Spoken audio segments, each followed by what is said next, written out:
Are you thinking about making a podcast? Spotify has a platform that lets you make one, and if I can figure it out, you definitely can too. You can create your own content all in one place for free with zero hangups and even earn money as soon as you get started. Spotify lets you record and edit episodes from your phone or computer so you can go mobile, just like I enjoy to do. My favorite thing about it is that you can create video episodes if you wish and upload them to wherever podcasts are heard. You can even set up subscriptions or, if you're like me, listener support options for listeners to help you grow. I 10 out of 10 recommend the Spotify for Podcasters app. Or, why don't you just step over to www.spotify.com/podcasters to get started on your own podcast. Hello, everybody. Welcome to the Off the Deep End podcast, where we break down these borders that separate us as humans and delve into the amazing things that keep us different and also connect us, because every single experience somebody has, someone else could be able to relate to that in a shape or form. And so thank you very much for joining us today. I have a very special guest, someone who I've never had on a podcast, because this is my first podcast, is my amazing wife, Rhiannon. But I'm going to try to just go over a couple things that, maybe we think that may help you in your relationship, or maybe you can relate to, or maybe that you get frustrated when we say and want to, talk with me about and argue about, how that's bullshit, or how it's real, or how you learned something, or even if you didn't, whatever you want to do. And please feel free to reach out to us anytime and ask us questions or talk with us about any of the things we covered today. So I think we should go off the deep end, just dive right into it.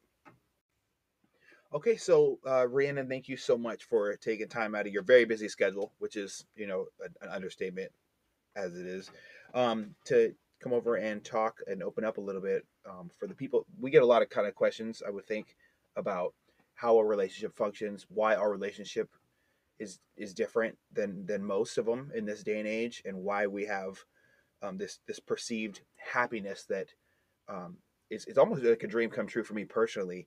What do you think goes into making a relationship sustain over a long period of time? Because we have very diverse lives. We don't really open up and talk very much about the bad.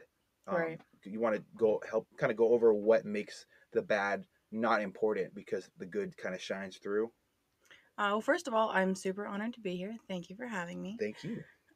Second of all, there's the bad is important. Don't Hmm. don't shy away from the bad. The bad is important. Fuck ups are important. Making mistakes are important. It's the only way that you're going to be able to learn. It's the only way that you're going to be able to grow. Figuring yourself out. I think if anybody who's done any self care self journey, like if they've gone on a journey with themselves, that they know that self-love is something that can be kind of hard to come across. Mm, And when you're trying to figure out who you are as a person, and you kind of intertwine your life with somebody else, and you got to figure out who they are and how you guys intertwine, and how you work, it can be a struggle, but it doesn't have to be a bad one. you know um Relationships are hard. No one said that they were easy. They're definitely hard. But that doesn't make it bad just because it's hard. It just means that it's worth working for. I see. So okay, so you say self love. What do you normally define self love as? Because it means something different to every single person based off of, in my opinion, what they've been taught it means Right. through life. I mean, I think self love can be whatever you want it to be, as long as you are comfortable and confident with who you are as a person. If you should be okay being okay on your own. Hmm. You should be okay being able to share your life with somebody else. If you work out, great, that's your form of self-love. Great. You want to take care of your body, great. You want to sit and you want to write for hours and hours and hours, that's your outlet, that's your self-care, great. Going to a therapist, if you go see a therapist, if that's your form of self-care, great. As long as your mind, body, and soul is at peace, I think that that's what self-care should be. Absolutely. I can kind of definitely relate and understand it to that, because as you know, there's times where I get kind of irritated with life, and I don't know which way to turn, Oh, and so I don't we try to all? kind of focus in and dial in on um, how to take care of my mind. And I kind of refer to self love as mind control for yourself, putting good things in place in your life, so that you can understand how important it is to take care of your mind. I go to the gym very, very often, obviously. Right. It's not like a secret between you and I or the world. But the part of the reason me going to the gym is to put myself through a hard thing so that now the rest of the day seems like a piece of cake. And I think The Rock talks about this because every morning he wakes up and he's usually got his workout in before the day starts. So he's already kicked the shit out of the day during his workout and beat himself down to a point of physical, just like physical and mental are very separate. But this all keys in, I promise. He beats his physical self into the ground so that he already got his own ass kicked by himself. It's hard for the day to kick your ass when you've already started off. Kicking your own ass. Yeah, kicking Yeah. yeah, absolutely kicking your own ass and starting the day off with your head held high, knowing that you already conquered one task and the rest of the tasks kind of fall into play. Obviously, right now, me working out in the morning isn't a part of my training regimen because, I need to have a lot of food in me throughout the day. I don't waking up and training fast. It is not beneficial to my goals. But what what the whole thing about what he does every single day of starting it off with kicking the day's ass, it can be for some people it can be waking up before their alarm normally goes on snooze 10 times to get up for work. Right. Waking up, simple things, especially for people going through any mental issues like depression or they have anxiety issues. Their first task that they accomplish during the day is very special. And I really think it kind of almost aligns with how children love playing video games because there's a level to hit and they will hit the level as long as they practice, and it's right there in front of their face. Right. And I think small victories are something that should be celebrated. Absolutely. Any small victory. If you are that person that hits that snooze button 10 times, try hitting it 7 tomorrow. Mm-hmm. And then decrease it a little bit more until you are up on the first alarm. I think that comparing weightlifting and marriage or relationships of any type is super comparable, because just like when you go in the gym, like you say, you step in your very first day, you have no gym experience, right? None. Oh None. man, Okay. someone will be taking a video of you. You step on that fucking elliptical, you step on whatever, and you can maybe get 5 minutes in and your confidence is like plummeted. You were thinking you were going to go for a full hour. No, you got to work on that shit. You have to build some endurance, you have to build strength, you have to work on muscles that you've never worked on before, muscles that you probably didn't even know were there.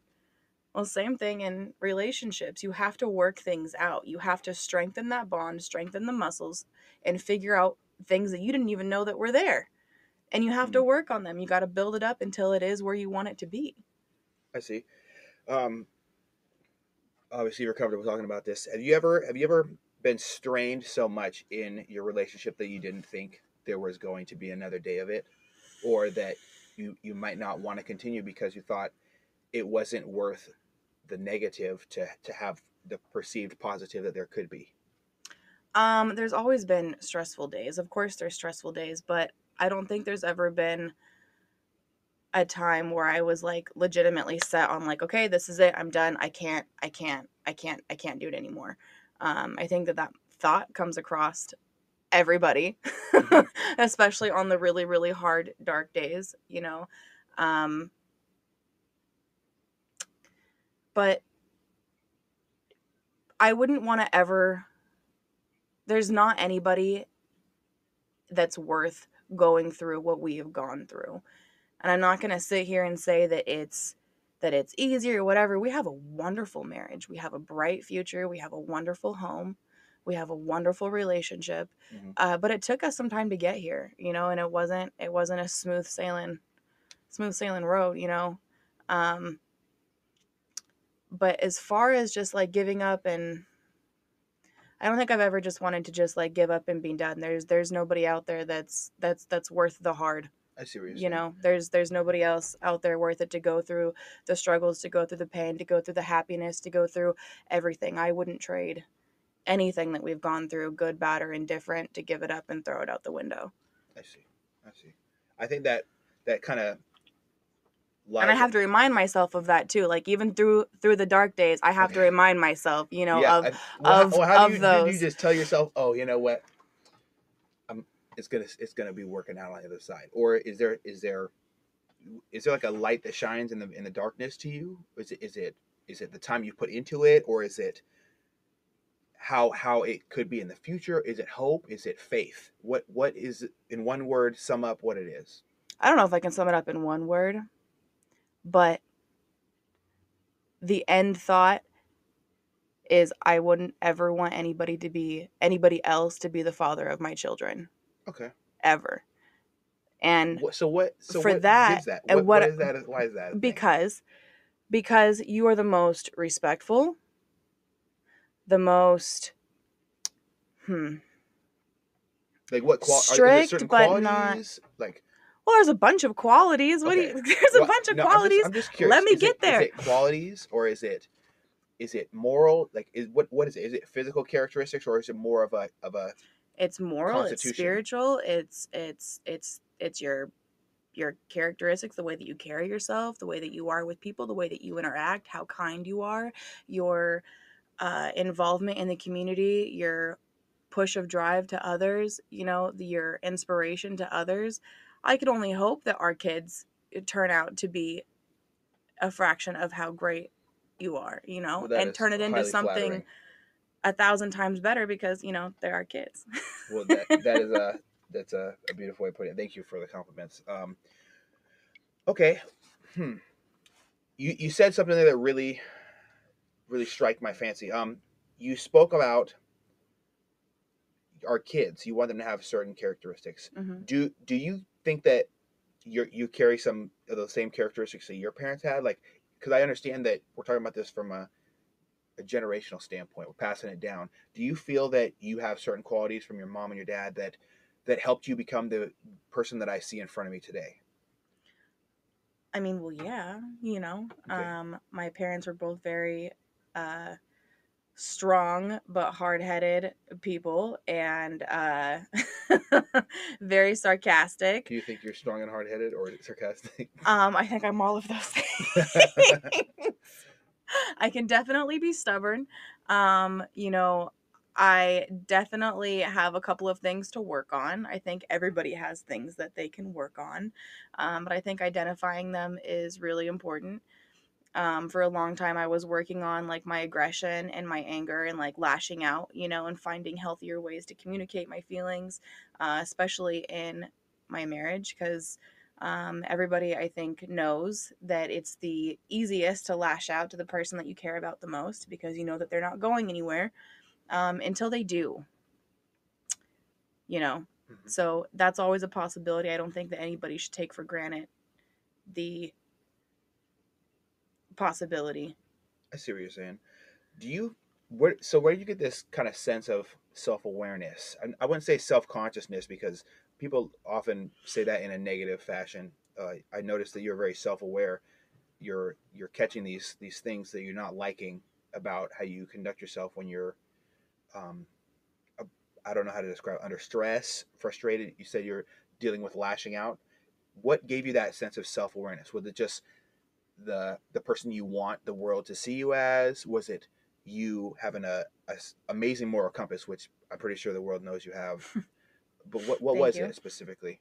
Unfortunately, it was realizing how much I had hurt everybody around me by me spiraling, by me Mm. losing control, by me lashing out, and the hurt and the aftermath of everything was just it. It was just it got to be the point where I was like, something's got to give, something needs to change because this is not who I am on a normal regular basis. Like something needs to change, and so I just and it wasn't overnight, as you know. Yes. It was definitely was not overnight. I had to do a lot of self realization and putting myself in your shoes and trying to really figure out, the hurt and the pain, um, and figuring out what I can do to not do that anymore because it's not worth it. I don't want to lose my best friend, my everything in life because I lashed out and said things that I didn't mean, or vice versa. It just isn't worth it. And so unfortunately it took me to see a lot of, and not even with just you, I do it to my mom, my brothers, whatever, whoever. Just if I was pissed, that's it. And it took a lot of self-realization of looking myself in the mirror and looking at everyone around me that I had hurt with my split-second decision of saying things that I didn't mean. And it hurt me, like, to realize, what I had said to hurt them. And it got to the point where I was like, something needs to change. I have to be different. Wow. Well, that's really interesting. Well, good on you for being self aware. I'm not gonna say self conscious because I think being self conscious is looked at such a negative way. It's I the don't think word it should the be. word's kind of polluted. So I always refer to it as self aware. You touched on how the effect you have on others, and I think that's one of the most valuable things that you can have in life. I enjoy having a positive effect on people. When I have a whole family of people in the gym, in the Navy, that I've had contact with just off of my just purely off my interactions with them at the time. I didn't know them when I was a child or anything like that, but I'll still receive you know All messages the on time. Facebook or Oh yeah. Instagram, calls. People will reach out to me if they're in the area I of think that's Seattle, and amazing. I think it is as well. I want to have a positive effect on people, and I think what you're talking about is looking at the effect you have on other people and deciding that it wasn't good enough for your standards, which are very good standards Well, to it's have. always been a huge part of me is, I mean, as part of you as well, is having a effect on other people. Since I was little, I was giving back to the community, doing food drives, doing things like that. What? It was my senior project to end starvation, which it's a that's a big goal to have, Yes, I but know a friend. We have a mutual friend, Steve. yep, His clothing brand, he donates no over 15% of it. No rewind. rewind. He donates over 15% of it to children who are starving, Yes. and he really is making a real effect. Shout out to you, Steve, brother. We love you, man. Yes, we love you and we love your goals. We love your vision.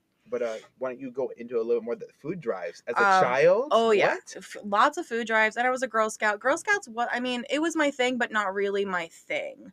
Um, it was my thing for a little bit, and then, but there was something bigger. Um, there was something a little bit bigger there, and so when I was a senior in high school, we had to do a senior project. Mhm. So I don't know if they still do those anymore. I hope they I do. hope They so suck, because but they're really God, good at but the end of it. they really are. They teach you so much. But I raised 5,000 pounds and over $5,000 worth of or for of food. 5,000 pounds and $5,000 of donations to give to the Linwood Food Bank. You're serious. And oh yeah, and I dressed up like a turkey. You dressed up like a Oh turkey. yes, your mom gave me the costume. So wait, She okay. has pictures So somewhere. I'm sure we could I probably put don't them put on here. anything past my mom at this stage. So She my mom gave you a turkey Yep, she costume. brought me a turkey costume, which she actually sang to me in that same turkey costume when you were away. She came over to do one of her like singing grams for me, to cheer me up when you were away because I think you were on deployment. You'd been gone for probably 6 or 7 months at this point, and it was one of the first holidays that you hadn't been home, and it was rough. And so your mom came over and she gave me like a singing gram in this turkey costume. They had no I cannot believe this shit. so Mom, the God. song in the turkey costume had absolutely no ties, but it's what she had. It's what And she then so she got. gave you So a she turkey yes. costume. So she gave me the turkey costume that she sang to me in, and I wore it for my outside doing the food drive, and it was right around Thanksgiving, and the store had allowed their customers at checkout to donate a turkey or two. It was like buy one get one half off or something, and so there was so many turkeys, like probably over 100 turkeys that we had donated collectively as a community and gave to the Linwood Food Bank. So much so that they stopped accepting them from us. They were like, give them back. Like, we don't have any more room for these turkeys. No more. Like, we don't have any more room. I see. And we had to start going and giving them to like Mill Creek, and because we didn't, I mean, what are we gonna do with So 25 turkeys that you they didn't have room literally for? filled up the food bank, Yes. and you also raised $5,000 separately Yes. for this. Wow, And that's a huge accomplishment. it was the greatest experience ever. I spent probably 3 months doing food drives and just I mean, it wasn't like 5,000 pounds all at one time. We didn't like rent a U-Haul or Well, of anything like that. It course, was collectively over 3 months. They would just go and you would get like one of those huge carts and they put it on a huge scale and they give you a little ticket and says, hey, you had 600 pounds this time, or 400 pounds or 200, whatever it was. um that was one of the greatest experiences. And then when I did my presentation, I also did it in the turkey costume. Wow. I had to get that's full use You know what? out of the costume. I love it. I love it. Why not? So, what do you try to? How do I say this? How do you? What do you try to provide in a relationship? You personally into your relationship. Like, can you just go over the type of things that you personally, as a woman, not to broad stroke this, but you personally, what do you try to provide in a relationship? You mean like specifically, or do you Just like? just some basic things. I mean, I would hope comfort. Comfort. For one, just a calming before and after the storm. I think it's important to provide to your partner, especially if they're out there working crazy long hours like my husband does. He's got crazy long days, crazy long hours, deals with crazy ass people. It's important to be that person that somebody wants to come home to, for one. For two, you don't want to be the crazy and then the storm, then the crazy and the storm, and that's not going to make your partner happy. I see. So definitely comfort, for one. For two, I don't know. I mean, love and respect and, friendship. It's important to just not look at your partner as just your partner. It's important to look at them as your friend and, a human with feelings. And, um, I mean, I don't know. That's a very, very loaded question. Because when I get up in the day, my day looks like, every other day I, prep my husband's food. And I want to make sure, because that's a lengthy process that I don't want him to have to deal with. So that's one of my ways of trying to provide comfort and calm, when he gets home, to kind of free up a little bit of his time. Mm. His gym schedule is extremely um grueling sometimes, especially when we're getting close to competition, and it's something that you have to be in together. Like you're in it together. It's a partnership. um so I try to provide a little bit of I don't even know what the right word is, just a little bit, not like cutting you slack, but like providing a little bit of, if I can do something to take away of the load on your day, if I have time in my day to be able to take a little bit off of your load so that we can spend some time together, that is extremely important. I think that time together is important. Making time for each other is important. I see. So investing in your partner. Yes. So, and obviously you're going to have expectations that your partner invests in you as well, correct? Well, yes. Okay. Well, I think everybody should have expectations, should have standards, should have lines that they communicate that shouldn't be crossed. In a relationship, I think a relationship is what you make it, and there's a lot of people who I've experienced, don't establish those boundaries. Those, hey, I'm going to feed energy into you, feed energy back into me, and that's what we should do as a couple. It can be one sided. It can be like a 70-30, and I think those situations become toxic very quickly because one side seems kind of left by the wayside, and on another side will just kind of power through like a train wreck and ruin somebody else's plans. I know I've been guilty of that in the past. So when you talk about feeding things into your partner, that kind of resonates with me because I want to be a better partner for my wife, and key into the things that she needs in her day. Try to I try to deal at a forefront most of the time with anything that could cause disruption in her day. So if I see something that's going to be irritating her, or I see something that I perceive, I get this weird feeling, like an intuition kind of thing, that this is going to go in a sideways, or this is not good for her, and not because she is weak or inferior, or any of the Right. bullshit that some people put out for their partner as far as that's what, oh, they need to be protected. It's not about that. I think there's a lot of bullshit out there that's put out there about relationships. Like this whole 50-50 thing to a certain extent, yes, there needs to be 50-50 in a relationship. However, it's not going to be 50-50 all the time. It's definitely not. You know, there's going to be times where, like for my knee surgery, let's just like make it very, very simple, okay? Like for my knee surgery, I couldn't cook, I couldn't clean, I could barely even get to the bathroom by myself, you know, for like a week, right? And then slowly I started to get better, but it took me months to be able to get back to doing the things that I was doing for our home, for our pets, for us. You know, it took me a long time, so I felt like I was more at like a 30 or 40%, and you were having to give like a 60-70% at that time. Or, you know, when you're getting close to competition and you need those 48 hours right before you step on stage to just not have anything, and I have to be very, very understanding of your moods and your eating schedule and everything. Like sometimes I have to give 60 or 70%, you know, like So it's a give and take kind of it's thing. definitely a give and take, but it's a 50-50 sense.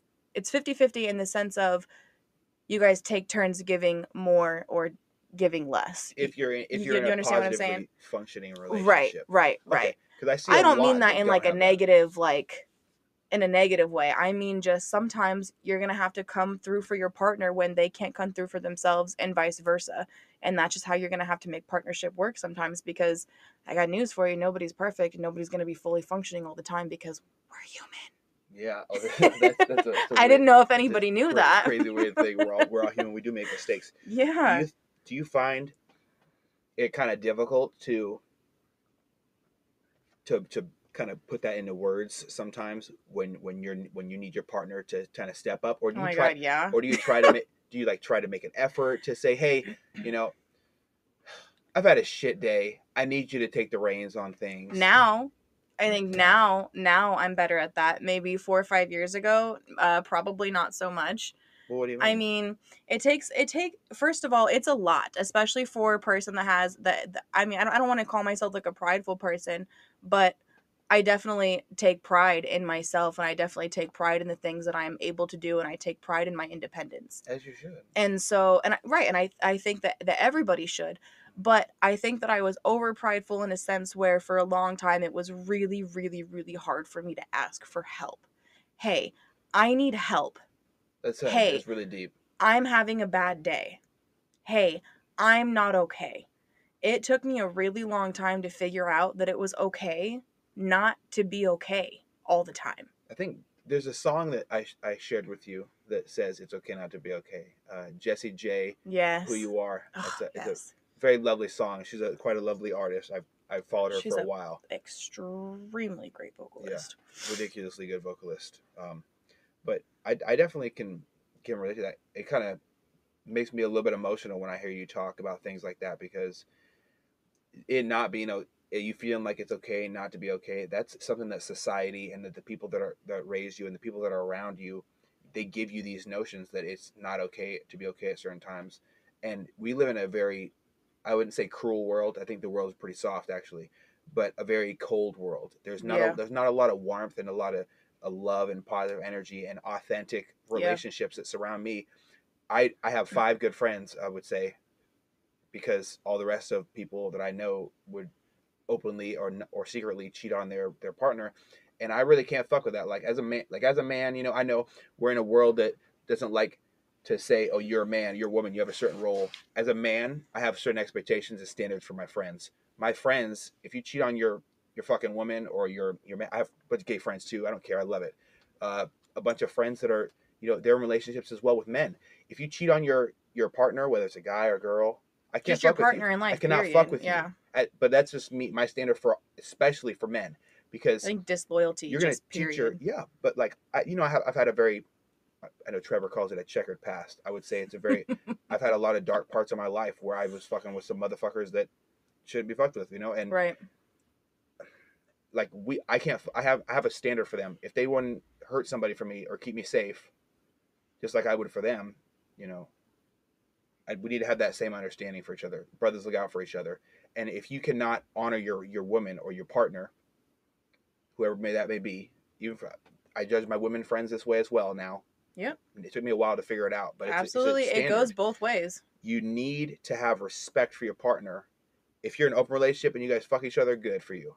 But if you're not, If it if works you're for in an you, it exclusive, works for you, but that's part of the of setting boundaries that you were talking about, you know. mhm.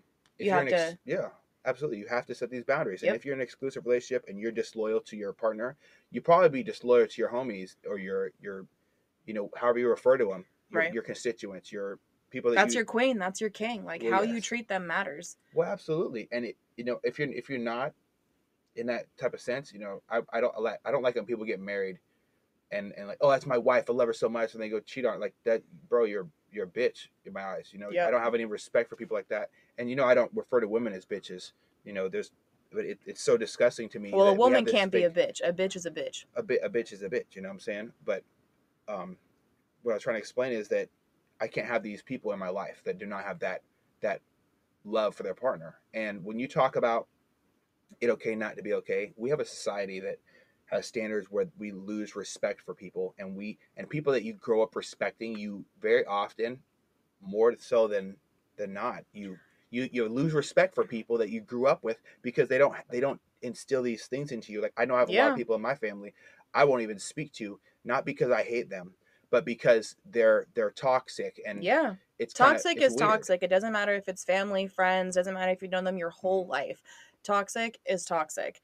Um yeah, I can't even express how important it is to cut all that out. And again, that's something else that has taken me a long time, and little by little having to cut little pieces out here and there. Friends, family, Mhm. you know, doesn't matter.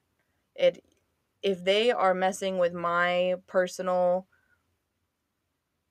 self-love, Self love, that's the word. my mental health, my, you got to go because you don't love me enough. If you are willing to mess with my mental fortitude, with my everything positive that I've got going on, then you don't love me enough.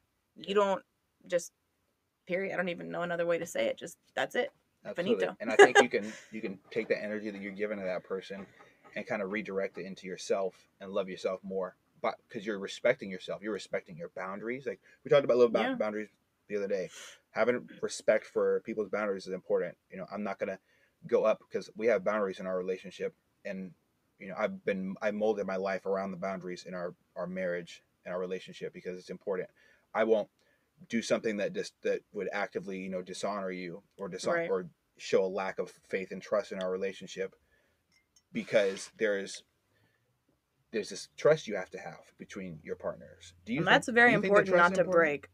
Yeah. What you want to kind of open up a little bit about what creates trust in a relationship instead of everybody knows what breaks it, being Consistency. a punk. So Consistency. consistency. I mean, that's really the only thing that it's going to take, whether you have, a golden background or a dark, rough background. Consistency is what it's going to take.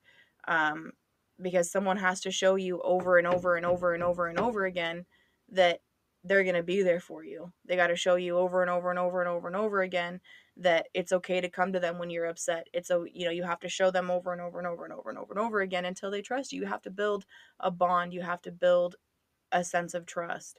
So, I mean, consistency. That's that's it. Consistency. Consistency and being open minded and being welcoming and being loving and being open, That's what's going to create your bond of trust with your partner. Make sure that they know that you're not going anywhere. I got you, definitely. I can compare this again to the fitness because it's such a lesson giving thing, that doing the reps, repetition is important, Yep. and that Consistency. aligning with consistency, going to the gym every day, or going to better yourself physically. You shouldn't just physically better yourself. You should want to be better in all aspects, in in the terms of self-love. You should want to be a better husband, in my opinion. This is my opinion. I want to be a better husband. I want to be a better future father. I don't want the negativity and the shit that I've done to affect our children, to affect our relationship, because I value our relationship and I value the future of my child. I want my son to not have negative thoughts when he hears the word dad. Absolutely. It's a weird word for me to say and hear. It's Absolutely. weird. I Me don't like too. it. I want to have a lot of love when my child says dad or dad, whatever they could choose to call Right. me, right? Because it's special. And I I think it's know, important that you want to work on that. That's, I think that's going just backtracking a little bit when I was talking about working on my lashing out and things like that. It's very important if you're wanting to start a family and you want to be a mom, and you don't want your kids to grow up in a toxic household. It's important to be self-aware. It's important to realize the nasty things about yourself and change them, because I could very easily lash out at my child if I didn't fix that. And then what are they going to think of me? What are they going to grow up thinking of me? Like what kind of home, what kind of upbringing does that provide for them? If I can't keep my emotions in check, how am I supposed to teach them to keep their emotions in check? I see. I see. You, we talked about this. I would say probably around a month ago, about when I said, I cannot wait for our kids. I'm going to make sure they're involved in physical activities that teach them self discipline, which is self love. Right. Um, like not just the average, oh, I want my son to be a football star. No, not stuff like that. I'm They can be talking whatever about they want to be. whatever they want to be, but I'm quite insistent upon them doing something related to discipline. I think Sure. that I think something that's important. jujitsu Yeah. is at the top of my list, because I grew up in martial arts. I don't talk about martial arts very much because I felt weird towards them. After I lost a very special family member, I kind of quit doing everything. But martial arts is a great self discipline teacher, because going through the learning the moves, learning the stances, learning how to block an assault on your person, and how not to react emotionally, how to react based off your training, based off of your experience. I Mhm. can compare that to life now, because I'm not going to react emotionally when you do something that might upset me, because there's a possibility that you didn't do it on purpose. But when in the real world, where someone's throwing a punch at me on the streets of Seattle, Right. I'm going to dust them and push their face into a wall, probably pretty hard. And I'm not going to be stressed out about it. I'm not going to be nervous about it, because I've gone through that training. Right. And I that think that's is, important. yeah, It's I think it's important for yeah, children to learn confidence, of not some being sort. scared. I think that You being a know, part of a team, being a part of something hmm provides that. I think that now that looking back at your relationship with your coach and your teammates when we were in high school, and you were on um, the Linwood football team, um, and then seeing Tanner now play and go, with the upbringing and raising that he's had, and join a football team and what it's provided for him, and the qualities and the sense of like friendship, the sense of team building. teamwork, the sense of team building, a I call sense it bro- of I call it brother building, because it happens yeah, in it's anything that important. you spend a lot of time with somebody. You turn them into your brothers. It has 1000% helped shaped who you are. I mean, at least that's my opinion. It's You're right. 1000% shaped the way that I've seen Tanner, grow up. hmm It's even wrestling for Jackson. It is a sense of like home, a sense of family, a sense of team building. And I think it's important for everybody to have that. A healthy foundation Yep. for a I child. didn't play sports as a child, and I wish that I would have. I did choir forever up until high school, and then I quit doing choir. And I didn't do any sports or anything like that. I wish that I would have. I think that I would probably have better friendships and, you know, things like that. But watching you do it and watching, my younger brothers do it now that they're in high school, um, God, Tanner's about to be out of high school. Oh goodness, I know. Isn't And that something? but watching that has been very, very special for me, and it made me, you know, realize that I had missed out on that opportunity, and I do not want my kids to miss out on the opportunity.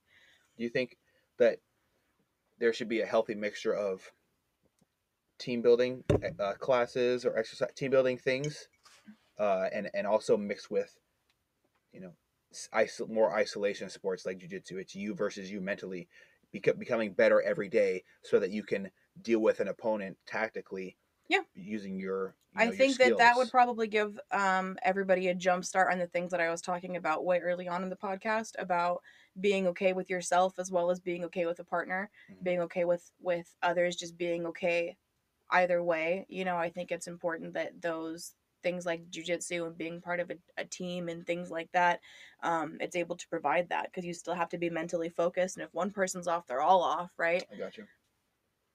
Definitely. Do you I mean, you talked about doing choir. Do you still sing to this day? In the car and in the shower, Hmm. I do. I think well, I think you're lying. I think you sing everywhere. Does it provide anything for you other than just your love of music and you know the symphony and hearing different chords and having them touch your heartstrings? Music is very emotional. It's a very emotional thing for me. My relationship with music is very emotional.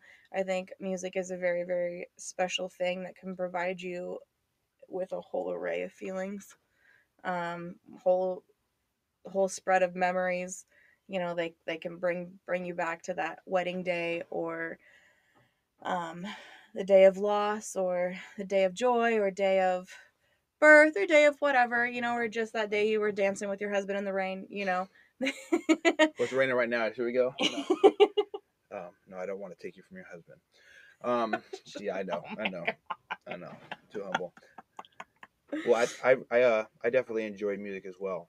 Um, I was in honor orchestra. I was in honor choir. I did summer music experiences every single year for about 4 years in a row, to where every instructor knew me by my name. I had at least two solos in each of them, and then my balls dropped, so his voice went to shit. No, I'm just playing around. I've always loved music. Um, I always have. Even went from honor orchestra to the Young Americans group that came around and taught us how to make a concert in 4 days during the summer. Holy shit, that was tough. I had no voice singing all my solos, but Wow. I got through it though. I wish I knew about tea and honey. I would have figured shit out. But Hey.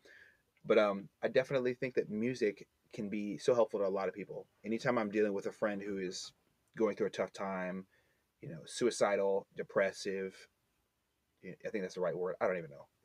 Anyone going through Depressed. suffering from depression, Depression. and I really use a song. I find a song and I tell them to listen to this song and then come talk to me afterwards, Yeah. because I think it pulls emotions out of you and kind of might nullify some false feelings. You can definitely pull strength, from music, and you can pull inspiration from music. So, Absolutely. I mean, music is a very powerful tool. It's brought us close. I mean, we could be at complete odds and put on our To song. Barry White. We We never played Barry White. can put on our song and just dance, and then we'll sit down and talk and figure it out. And it's just it's a wonderful tool. I love music. My relationship with music is wonderful. But singing in the shower and in the car is, I think, where I'm gonna stick to. Yes, you know what? I think that singing is something that's very special. It's super Um, therapeutic. and it might just be for you or it might be for someone else. And I know a lot of friends that can't sing and they sing anyway, and I think I think it's that's still great. special.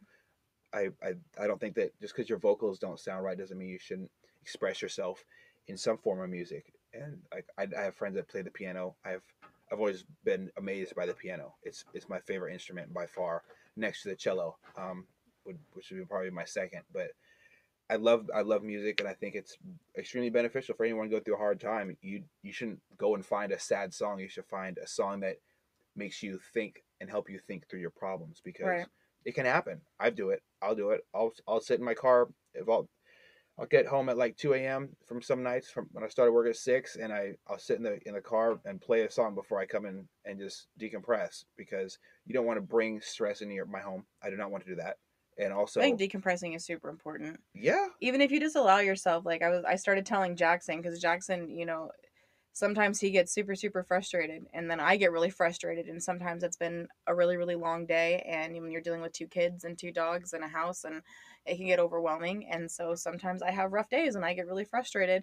And so Jackson and I will sit there together, equally frustrated, and I'm like, okay, we get 2 minutes to be as pissed off as we want. We can sit here, we can do nothing, we can yell at each other, we can do whatever, we can say whatever, but we have 2 minutes to be as pissed off as we want to be. We can be mad, we can be whatever, and then we're done.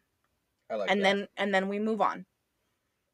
And that has really been seeming to work. I really recommend it to any adult, actually. Allow yourself 2 minutes, maybe three if you're having an extra bad day. Allow yourself a few minutes just to be pissed off. Set a timer, be fucking pissed, say whatever you want, hit whatever you want, do whatever you need to do for 2 minutes, but allow yourself that small minuscule time and then move on with your day. I like it. I like it. I would try that, but usually it would involve me uh, using all sorts of types of force against an escalator and cutting my hand open. So I'm going to go ahead and Well, save that for home. don't try this at home, 2 minute, kids. don't try that at home for sure. So 2020 was definitely a interesting year. I don't think I've ever had a year like that. That was probably the most trying year as an adult for sure, having to pay bills and things like that, and have responsibility of stepping up as one of the people that wants to help my family during a difficult time. I know you stepped up to the plate. You know, you've kind of spearheaded making sure that your brothers got their education. You know, you welcome them into our home and have done an amazing thing, making sure that they are understanding the curriculum, because a lot of the times it's teachers just struggling over having the kids keep their monitors on for hours at a time as they play a game of my parents aren't looking, let me turn off my monitor and see if my teacher gets irritated. There was a lot of people who took their life last year that I knew. There's a lot of people who died or have That we just relatives that lost have in died. general, yeah. Yeah, I know my mom's boyfriend unfortunately lost his life in a hospital. He was such a good man. Which was very devastating, you know, on this end.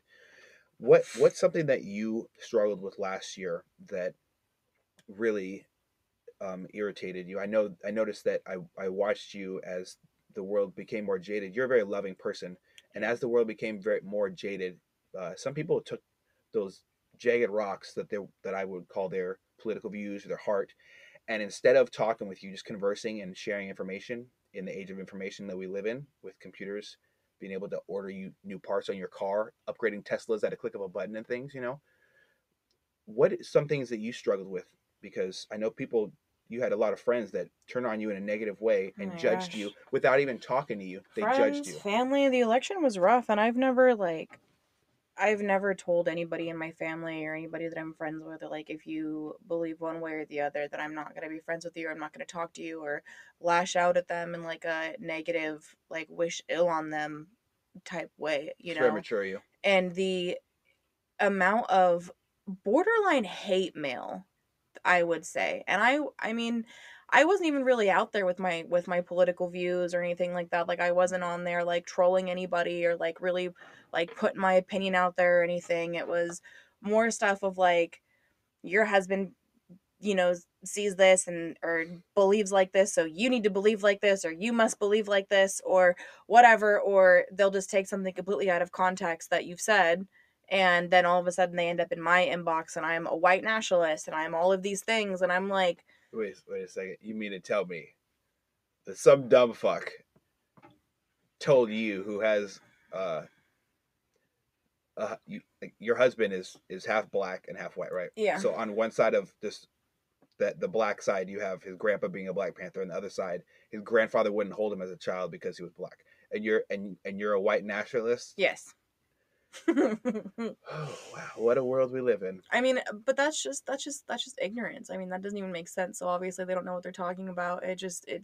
But that took me some time too, of like getting past they're just ignorant. They don't know what they're talking about, because people that are angry will just lash out because they're angry, and they don't even know what they're saying, obviously, most of the time. So it took me a long, because it was coming in so much that I had just had enough. Like, I was just like, I don't do this to people.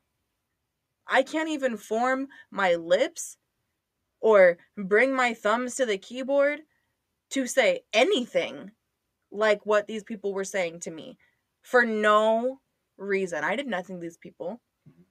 And some of it came from people that I thought knew me, that I thought loved me, that I thought whatever, I'm sorry, I love you, but When I you say I love love you, you, but but that really fucks and sucks. I love you, but I can't have you in my life anymore because you think this way.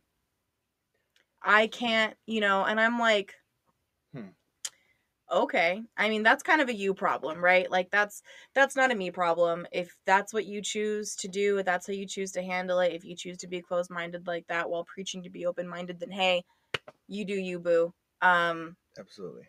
but I'm just gonna be here, you know. Yeah. I'm just gonna be here doing me, doing, staying positive, staying happy, and you can choose to be a part of it or not. But I think that worrying about who's gonna stay and who's gonna go anymore has just, I think 2020 has just worn me out from giving a fuck. About I think negativity that they took in the general. last two fucks that I had to give Uh-huh. and they took them and they fucking ran with them. That's what happened in 2020. I just I just don't have time for it anymore. The amount of negativity that I received in 2020 for things that almost had nothing to do with me was ridiculous. On top of that, more importantly, you know, we lost we lost lives. We lost people that we loved. We Mhm. lost people that we were friends with. That we even people we People didn't like who people they're that lost people that we loved, and we were yeah, sad about it because people that took their own lives, people that we've grown up with, people that we, helped us build our home, people that, we have lost, people that are very, very close to us. And when you take time to deal with the loss, all the small, hate mail in the inbox and whatever, it all seems so irrelevant. I don't want to say that it was small because it definitely had me feeling some type of way for a while.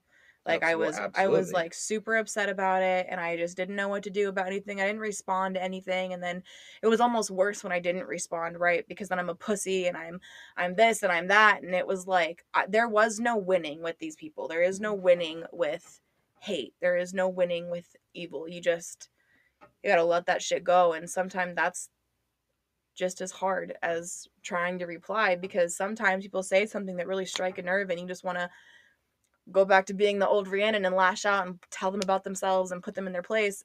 But why? Absolutely. Why Why? why even Why give do them they get that to steal my negativity? energy? Why? Just no more. Like I said, 2020 took the last two fucks. They took them and they ran with them. That's it. Well, two things I really gathered from what you said there were that I assume you've watched the movie Star Wars Episode 3. All Yes. right, because I'm gonna nerd out real quick. Mm-hmm. There's a very special line towards the end of it, and obviously in the fucking Star Wars world, you have the Jedi being the perceived good guys, I would say, and then you have the Sith being evil, the people who run the dark side of the Force. However you want to describe it. You have good and evil, dark and light, and they say only a Sith deals in absolutes. Yep. And he said it right after one of the main characters, Anakin, says, "If you're not with me, then you're against me." And I think that phrase there is Anakin lost very. He everything. lost everything. Yeah, that little bitch. But it's really bad for people to deal with people that way. I have a friend, and his political views don't necessarily align with mine, That's okay. and but I don't fuck with any type of extremism. I think Any form of yeah, extreme. any type I think You is can't just you can't it's do it. bad. You can't deal in absolutes because you're not going to get the full fucking picture if you only have just one side, and if it's any other way other than what you think. Oh, that can't be true. Oh no, And it that cannot be a completely thing. takes away from the Hmm. open-mindedness that I wholeheartedly believe in. Absolutely. I wholeheartedly believe in being open-minded and being able to listen and being able to grow. And learn. Yeah, We're 1000%. literally in the age of information.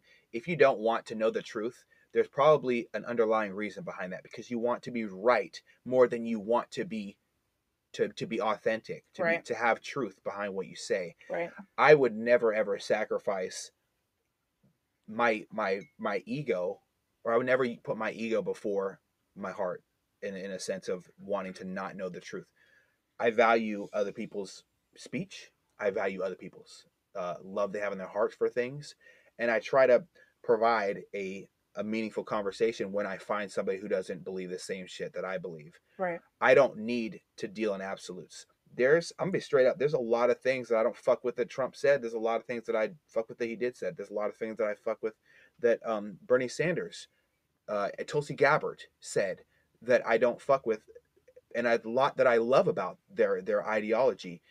at the end of the day, what's important is we look at things from a small community. A lot of people don't even know who their own city council members are and blame the president or the cabinet You know or what? for their instances. And everything starts small. For the age of information that we are in, Mm. so many people are so fucking misinformed. Misinformed? Yeah. You know, I just they're so misinformed, and it's incredible to me. It's like, I think you've received a lot of backlash Oh with fuck yeah, I have, just man. of reposting things and saying thoughts Thoughts? I question want mark, to know what you right? think, you fuck. Because you're trying to start these meaningful conversations, and I think that questioning anybody's belief and them having to explain why they believe in it Mm. is a challenge for a lot of people. I know that sounds really It's dumb, scary. but it's the fucking truth. Like, if you really question somebody, and I think that's why they get so upset, because you notice that there's a lot of people on your threads that are open to the conversation, and Yes. they're this is what I think, this is my take on it, whatever, and they're not coming from a Place of stance hatred. of like anger or anything like that. They're coming from a stance of like open-minded, and I want to learn, I want to grow, right? But there's a lot of people on there that just start to jump down your throat, and I think it's I'm willing to because talk to them. they feel personally attacked, because they feel like they have to explain themselves.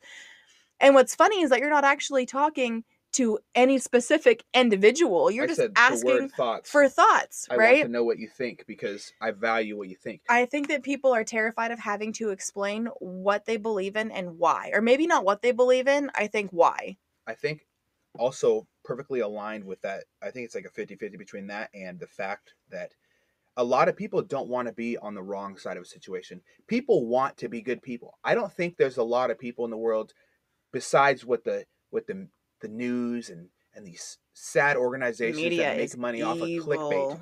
They make money off of things that you click and they're sad. They're never positive. I want to see positivity. And that's not really highlighted. A lot of people don't want to be on the morally incorrect side of a situation. And when you have a bunch of people screaming that this is wrong, a lot of people might get behind that, even if they don't fully understand, which is admirable. But there's a lot of situations out there that you should be informed on before you get behind. There's a lot of people, for instance, I'm just going to give you an extreme example because we live in a world of extremes right now. Yep. A lot of people jumped on the Nazi bandwagon because they were in fear of things. They were in fear of being murdered. They were in fear of being killed. Their books were being removed. Their information was being removed. And at the same time, now we fast forward to the year 2021. We're back to putting sheep's blood over our doors. Yes, we're that's a very beautiful way of saying that. If we're getting fucking biblical in this, I'm just saying, like, that's what we're back to. I think you're absolutely right, and I think that something interesting about this is that there is a Disney star, and I know the situation there's a lot of different articles out there. It's hard to kind of sift through and find the truth. So I actually listened to her interview with Ben Shapiro, whose grandfather was murdered by Nazis in their horrible regime that existed. Ben Shapiro has a great podcast. Yes, and sorry about that. And I watched I listened to this podcast while I was at work, just in one ear so I could hear everything else around me. Yeah, Ben Shapiro had this lovely lady who was an MMA star and now an actress on TV. And I listened to her explain the whole situation from her standpoint. And I can understand how, you can put something out to the world and they might receive it in a different way. And I can understand that when you put something out to the world in a toxic way, it's not cool as well. I really encourage that anybody who wants to know more about the situation to actually listen to the podcast, because it was an eye-opener for me about the people who engaged in this conversation with her. It was and saying that she was spewing hate speech. I feel like there's a big difference between hate speech and speech that you hate.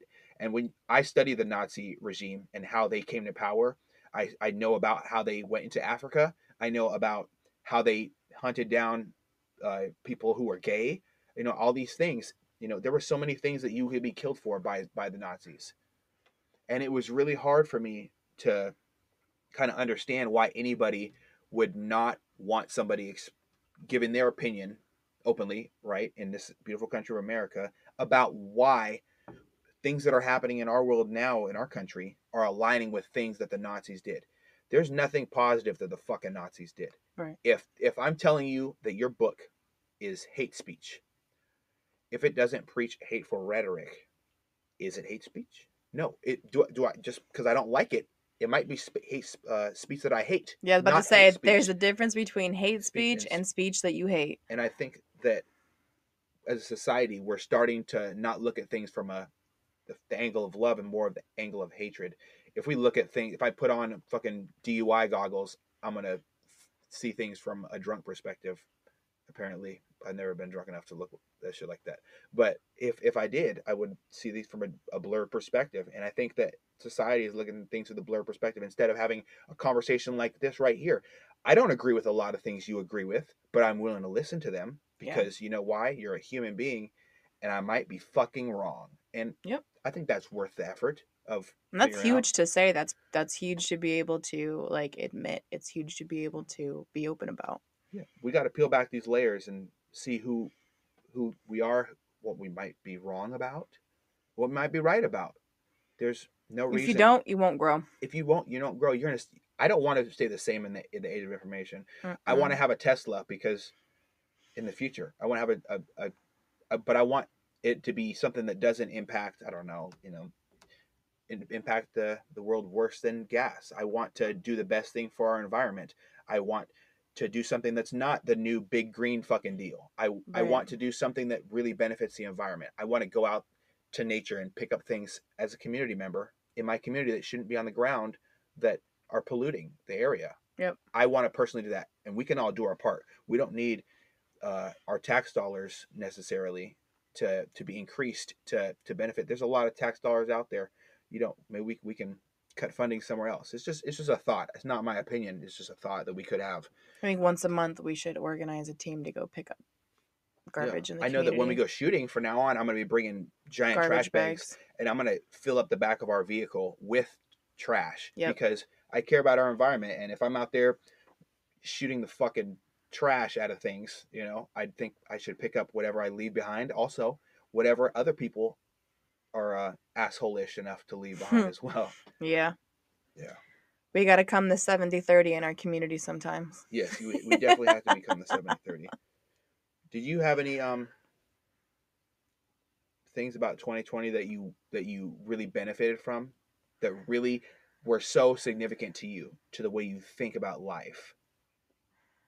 I got to spend a lot more time with my family in 2020, and I got to um spend more time with my dogs and being able to train. And I didn't spend as much time with my husband as I thought I was going to be able to during quarantine because, essential workers and whatnot.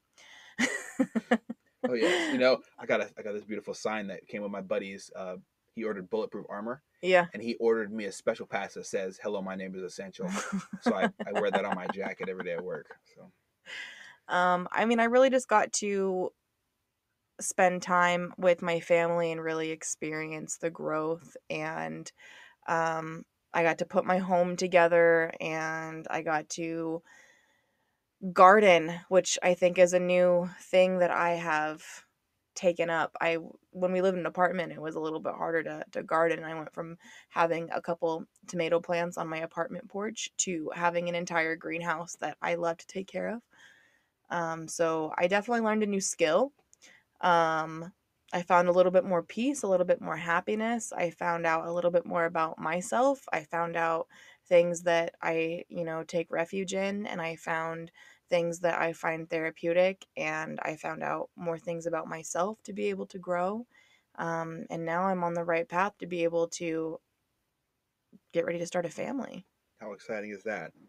I noticed that you are you don't go out to a job every single day and rely on somebody else to pay your bills. You actually create things from your hands, uh, and you create things of art, and you sell these things. Yes. So you're a small business owner. Where Yes. you usually can you expand on that a little bit? Tell me about it. Get Cozy with Ree is almost 3 years old, and it So it's has not potty training anymore. no, Okay. not not really in potty training anymore, but 2020 has definitely been pretty significant. There wasn't any more shows that I could go to. That's where I do a lot of my promoting and a lot of my sales and things like that, is being able to go to craft shows and art shows and stuff like that. But with everything being shut down, I've had to rely mostly on social media, Etsy, things like that. So Get Cozy with Ree, and I love it so much, and I'm never gonna give up on it. It's something, my business is something that is very, very important to me. When I started having seizures, I started knitting and crocheting because I had lost some functions in my hands, like being What? able to like type, and which was my job for a long time, was typing. I was a vacation planner, so being on the computer for 10, 12 hours a day was, Oh that was my my job. goodness. Um So you had s- seizures and you mhm. couldn't could you work still, or was it becoming worse at work? No, it all started with, like, headaches. I started having headaches, and then they prescribed me, this medication that I all of a sudden in my mid-20s started having these seizures that I'd never had as a kid. You've never had a seizure before, and a doctor gave you a drug Mhm. based off of their experience and knowledge as a superstar licensed Which the top person. side effects are seizures, by the way, on the back of that pill bottle, but it's fine. Oh, Yeah. and have the I didn't seizures stopped? No, they're less frequent, but I stopped taking the medication, like, probably 6 months after I started taking it, and we realized that that's what it was. Maybe it was, like, 5 months, but whatever it is, whatever rewired in my brain, whatever it is, it hasn't permanently gone away, and when I was taking it, I was having multiple a day, Jesus fucking like, Christ. multiple seizures a day, and I think that that's really what was making me lose the function, was that initial activity there. And then once I stopped taking it, and I've been off of it for like 2 years now, Mhm. 3 years, and I still every now and again have a seizure, or Was it like when pretty few I'm and far between, or is it pretty? Are they worse, or is it just less um frequent? it's just less frequent. I Okay. mean, nothing has really changed, like the intensity hasn't really changed. They're just less frequent. But Hmm. they're scary. They're scary for me. They're scary for everybody around me. I could imagine. It'd be And traumatic. now I am super jaded when it comes to taking any type of medicine or pill or anything like that. I have a very strong relationship with marijuana, and that works for me. Yeah. Well, that's good. And yeah, it doesn't work for everybody, but it definitely works for me. But Um, is there a certain? So I'm not very familiar with weed. Well, I don't smoke weed, right? right. I don't fuck with that shit because it just doesn't make me happy. So I think choosing your strain is really important. what strain do you Definitely. prefer Well, for seizures? well, for I don't really smoke weed for seizures because I'm trying to prevent them, right? So I'm trying to make sure that like I'm okay, that I'm not pain free. So like for instance, my main struggle is migraines and headaches. Okay. And that's kind of where all of that whole thing started, right? Was when I was trying to get help for my migraines. Yeah.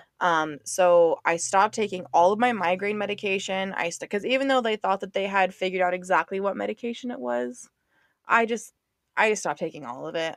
I I stopped taking all my headache medication. I stopped taking everything, and I started smoking Blue Dream. Blue Dream. For my migraines and my headaches. Blue Magoo is another one that is really great for pain and sleep and things like that, because I wasn't eating, I wasn't sleeping, Oh my goodness. having headaches, and having to stay in a really, really dark room because light hurt, but you can't Hmm. sleep, and it was just a It's huge really not good. no. So So Blue Dream yeah. and Blue Magoo. So the Crip strands. Okay, nothing but Yeah. blue. No blood gang activity. Okay, sounds like a plan. So those are what if so you're not a doctor, you're not a licensed No, I recommendated don't know person, anything. right? I'm not recommending it to But anybody.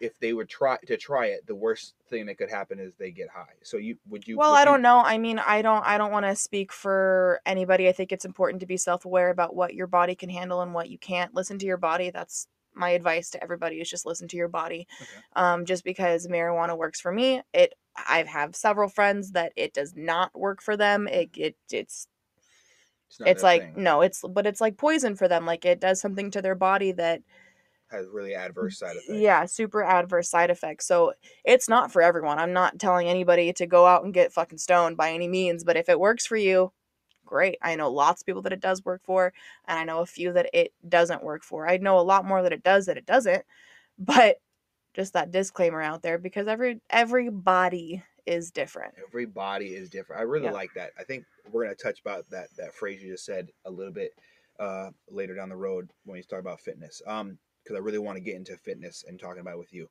Do you enjoy working on your own business? What is the benefit of investing in yourself and really putting your fucking lady nuts on the line? I'm sorry if that offends anybody.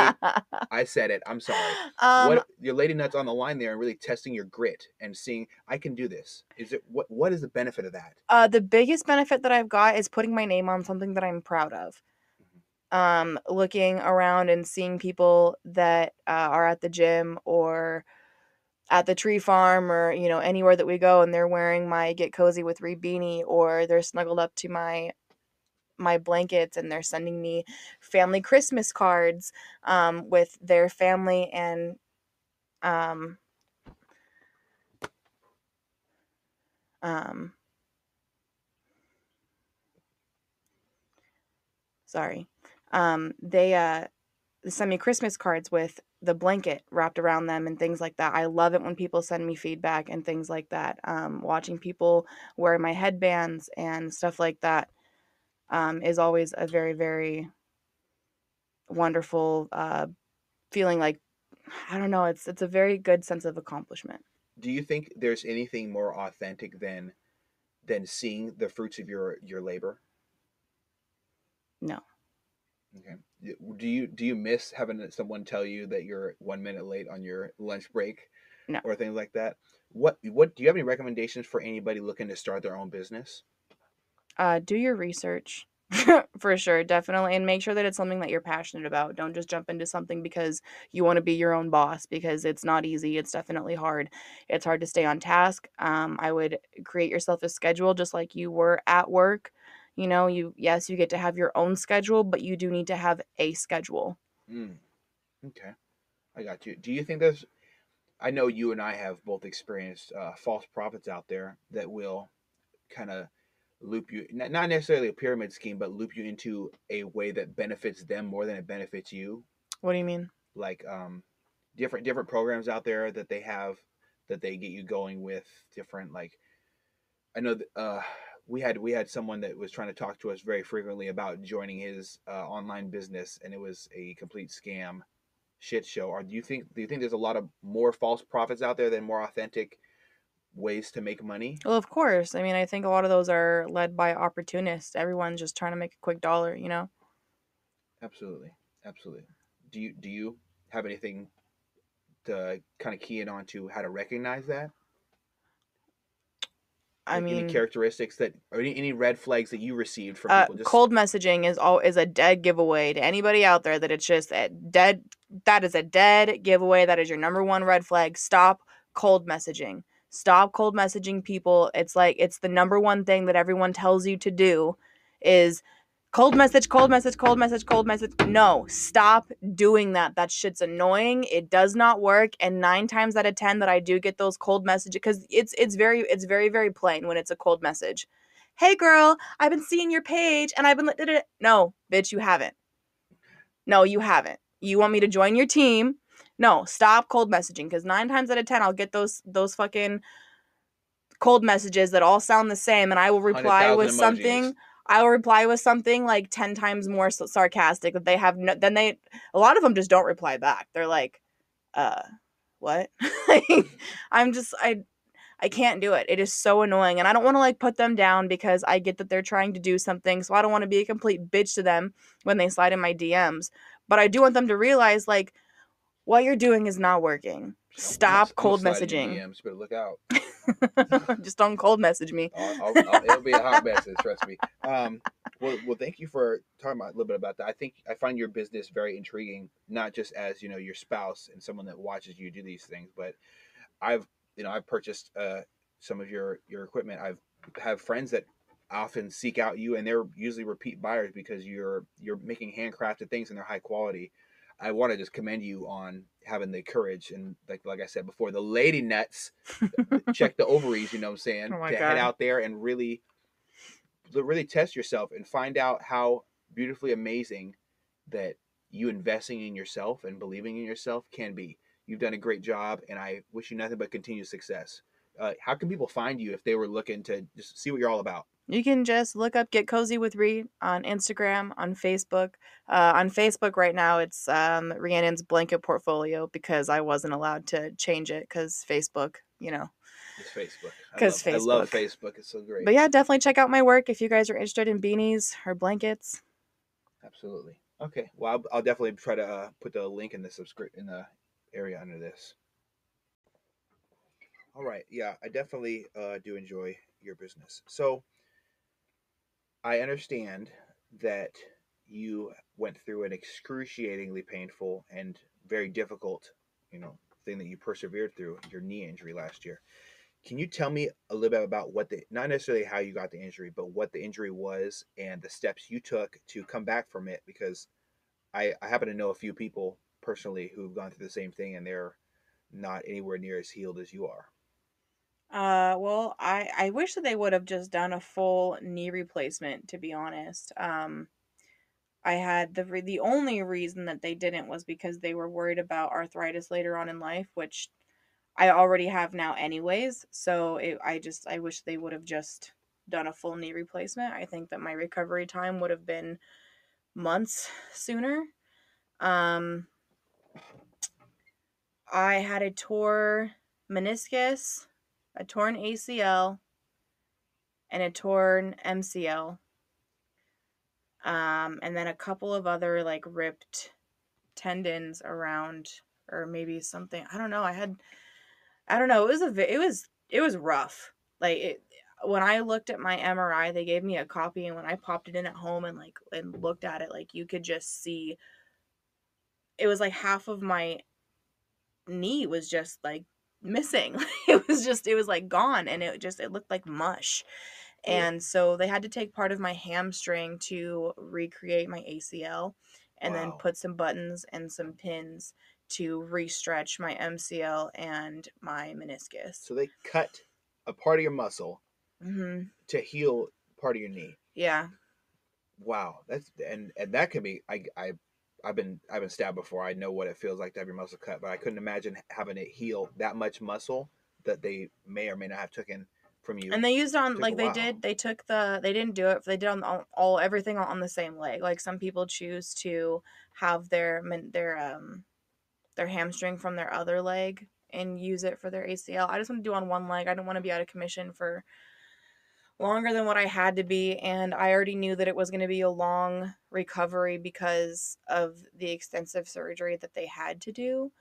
Hmm. So I did lots of physical therapy. I did 19 weeks of physical therapy, which actually it sounds like that's a lot, but it actually isn't a lot of physical therapy. I wish that I would have stayed in a little bit longer. I was in physical therapy right when COVID was starting to get really serious and the mask mandates had just come out. And so they were kind of, I don't want to say pushing me out the door, but kind of, like they were having to limit patient time and they were having to, I mean, this was like right in March, April area. So this was like right when shit really hit the fan at the very beginning of COVID. And so everybody was kind of freaked out about times and distance and they didn't know what was what and there wasn't a whole lot of regulations put out. And there was too many put out, nobody knew what to follow, and so it just became really challenging and almost a waste of my time to be there because I didn't feel like I was doing anything that I couldn't do at home by myself, when realistically I probably should have been doing more with my physical therapist than what we were allowed to do because of COVID. So they just kind of were like, well, this is what we can do. So here's your instructions. Go ahead and take it home. And if you feel like you can do this at home, then we don't need to do a lot of in-person visits. So I got bands and I did my hallway crawls and my monster walks and I got a treadmill and I do my treadmill and I do my walks, my runs, my walk run, I do those things that I was doing in physical therapy, excuse me. Um, but 19 weeks isn't actually that long of a time with all the amount of surgery that I went through. And so it's pivoting is still, I mean, we just passed a year since I've had my surgery. Congratulations. 1 year On anniversary. January January 28th I had my surgery, and I still have trouble like doing long hikes. I can do my Meadowdale Beach Trail no problem. But at the end, at the end of the day, my knee is definitely sore. I can definitely feel my day on my knee now. And pivoting is still kind of a challenge. I'm still having to find different exercises and different things to help me strengthen my ability to pivot. Um, but things after knee surgery were a lot more difficult than I thought they were going to be. I'd never had surgery before, so when I went to the doctor, they just made it sound like, oh, no big deal. We're just gonna do this quick little knee surgery, Mm. and we'll have you in and out, no problem. I didn't realize it was gonna be months and months and months of having to do work, and it was frustrating to say the least. You feel like it's made you a more mentally tough person? Oh, 1000%. 1000%. And it definitely made me appreciate my independence. Mm. I think that you're one of the most honestly independent people I know. I don't have anybody I can compare as more independent. You don't like being babied through a situation, and I think it was difficult for me to watch you feel like it was wrong to rely on other people for help. Oh, it was hard. But I can Not honestly being say able that to get up and go to the bathroom by yourself for the first week after surgery was so, like, it was so hurtful for me. It was like, it was so hard. Um it made me sad. It made me feel like I was losing my independence, like I couldn't do anything. Not to mention, because I was trying to be so independent and I was so fucking stubborn, you and everybody else that was there taking care of me would yell at me every time I tried to move to do anything. And it was so frustrating because you guys just cared and you wanted me to heal and not move like I was supposed to be doing. And I wanted to be better right now. I wanted to do things right now. I want to go on a 5K right now. I want to jump rope right now. I see. And I couldn't do that. I had to stay in a freaking bionic cast from like ankle to thigh for months. And it was rough. It was just really rough. Yeah, I can definitely understand that. You're a pretty independent person, and when you're a person who likes to be perceived as strong as well, it can really kind of dampen.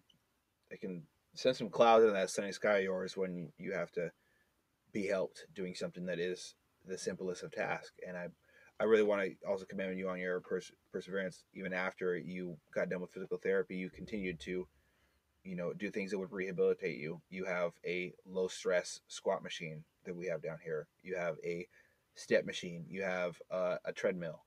You're doing things actively to make sure that the muscles around your knee are strengthened. You have goals. You have goals to hike, to snowboard, to accomplish things that that you wanted to do in the year 2020. You're not letting these dreams die, because I see a lot of people who go through No, a no, hard no. time and They're these not gonna dreams die. just die. They're just postponed They're right just now. postponed. They're just Yeah. a little postponed. We were supposed to do a family fun run right before my knee surgery, and we had to cancel it because it wasn't gonna happen, Captain. Yeah, Yeah. you had I think you had two major tears, Yeah. ACL and MCL, and then you actually had a buckle tear, is what I believe it's Oh called. yes, It's yes, when yes, your yes. meniscus gets Like pulled, folds under sucked off itself. the bone very excruciatingly, and it folds underneath the lower part of your, like where your, I don't know, It looked like it maybe it's like a tibia. I don't know folded. what it's called. I don't know. Your the lower part of your, like past your knee, and that it was folded under there. And every time I watched you walk, my heart sank a little bit, Oh, because I don't like seeing my best friend in pain or my wife in pain. It was really, I was pretty edgy with the world. So I'm glad you're back up to about 85%, and I look forward to continuing to hopefully help you get to 120% better than before is what the goal is. Really wondering how Did it postpone fitness goals for you? Because I know everybody looks at fitness. It's very personal. It's them. Could you tell me a little bit about did your goals be postponed by this? I know. 1000%. Not only was I not able to be in the gym like a normal person Mhm. or really even use my home gym that well, um but my eating habits, I lived on Menchie's, you guys, for like a month. Menchie's. What the fuck is Menchie's? It's frozen yogurt. Oh my god. I Is there dairy in it? no, I don't think so That's because I'm good. lactose intolerant. It doesn't make me sick, so I'm gonna get some Menchie's. Tell I don't Brian to know. get the fuck off and get It is. Menchie's. Oh, I lived on Menchie's. Like, I mean, I would send you to the store. I would DoorDash that shit. I had Hmm. Menchie's all the time. I didn't want anything else but Menchie's and soup And and so sleep. Menchie's and soup and sleep. Yeah, that was it. Were you depressed? I think I got depressed. It took me a minute to get there. I think it took a minute for like it. I think probably after the second or third week, I started to get a little bit depressed because I couldn't do anything by myself without getting yelled at. Like, Mhm. I felt guilty because my mom was taking time off of work. You were taking time off of work to take care of me. Yeah. And I mean, we were about to get a dog. This was right before we got Titus, and I was still on crutches, and I was worried about not being able to potty train him or give him, the amount of exercise that he needed to be a good pet owner, a good dog owner. I just started, but the plan was already in place before I had hurt my knee to get our dog, and so I thought for a minute that we were gonna have to just, like, cancel getting Titus, and I was so upset, and We couldn't let that happen. that kinda, like, started it, and then the whole shower thing, not being able to shower, not being able to Reach down and tie your reach shoe. down and, put my pants on without being in excruciating pain or bend down and touch my toes, or, just, like, sit down normally to go to the bathroom, or sit down normally on the couch or on a bar stool. So, quarantine for you guys started March, April, May ish, right? But for me, it kind of started in January because I wasn't able to go. I couldn't even sit on like a regular stool or sit on like the little restaurant bench table things. I couldn't because my cast was like all the way up, like right under my ass cheek, basically. It was like from my ankle to my ass cheek was my cast. The only thing that should be sitting there is short shorts. So It was so bad and it was rough and so I just kind of had to lay on my couch mm. all the time. I had to stay off my foot all or off my knee all the time and just let it stay in one place. And I'm a very busy person. If I'm not out doing something, I'm doing something in my home. I'm cleaning or I'm painting or I'm knitting or I'm making a blanket or I'm crocheting or I'm always doing something. I'm out, out in the backyard or whatever. I'm always doing something. So for me to have to just sit, lay down, sleep, eat. For many that might sound like a vacation. For me, it was fucking hell. Prison, yeah, it was prison. It was fucking hell. I was like Yeah. I So didn't it know what to definitely do with caused some serious myself. issues. Yeah, I didn't know what to do with myself. I didn't know how to be, and I was in a really bad mood a lot of the time because this was super super new to me. And I couldn't do anything. And everybody else is talking about how a great day they had at work and how they got to do this and how they got to do that. And I guess what I got to do today, honey? I got to sit here on the fucking couch.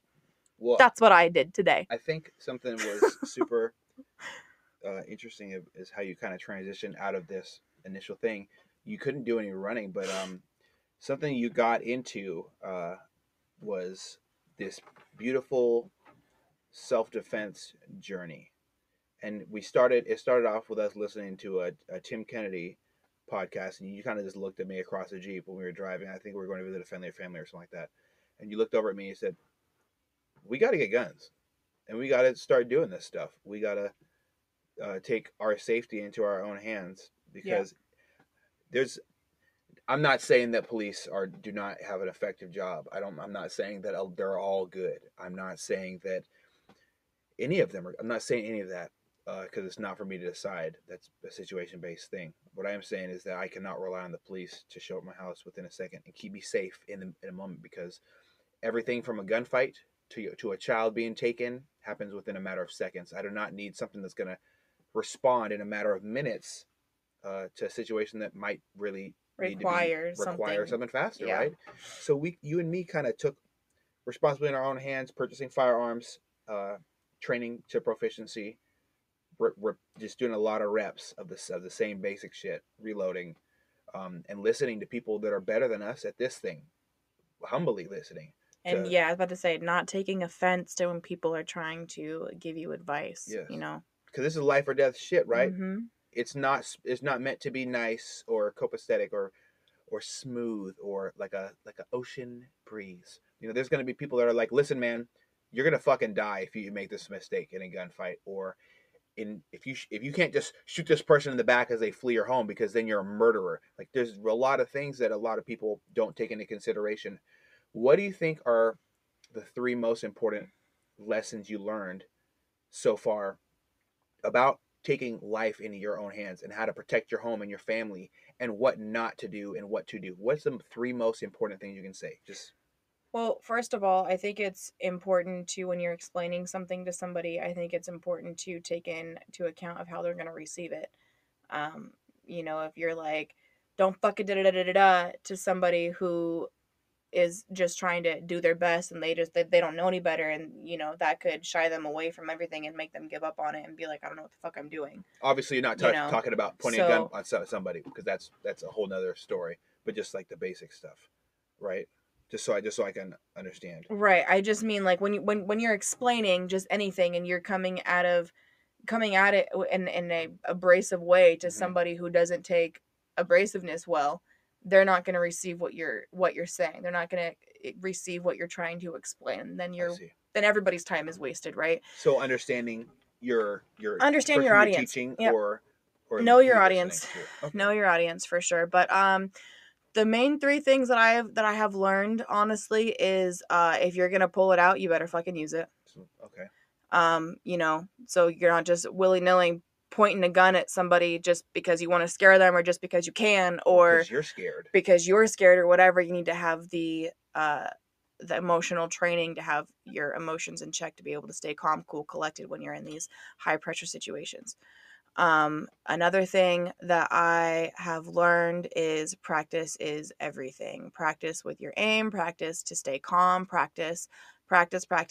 Dry firing is extremely important. You and I do that a lot together. Dry firing is so important. Watching videos, which actually kind of the fun part is, you know, watching a lot of YouTube videos, which everybody's like, what? Watch other situations. Look at I mean, you can share with them a couple of channels that we watch right now. Yeah. Okay. Well, I know we definitely. Thanks for keying me in. We definitely watch Active Self Protection on YouTube. It's kind of a badge cam. And watch them. Self-defense. Watch them. This guy goes and breaks down what you can do legally and morally in situations, and what you shouldn't do, and also shows you lessons that police officers really fuck up, and because they're just humans as well, and times where they did the right thing and they saved a baby from choking, or they do amazing things. And it tells about civilians, it talks about law enforcement officials, talk about some military situations as well. And then another one I listen to is Sheepdog Response. Tim Kennedy is one of the most superior trainers out there. He's a fucking badass. He's like the real Captain America.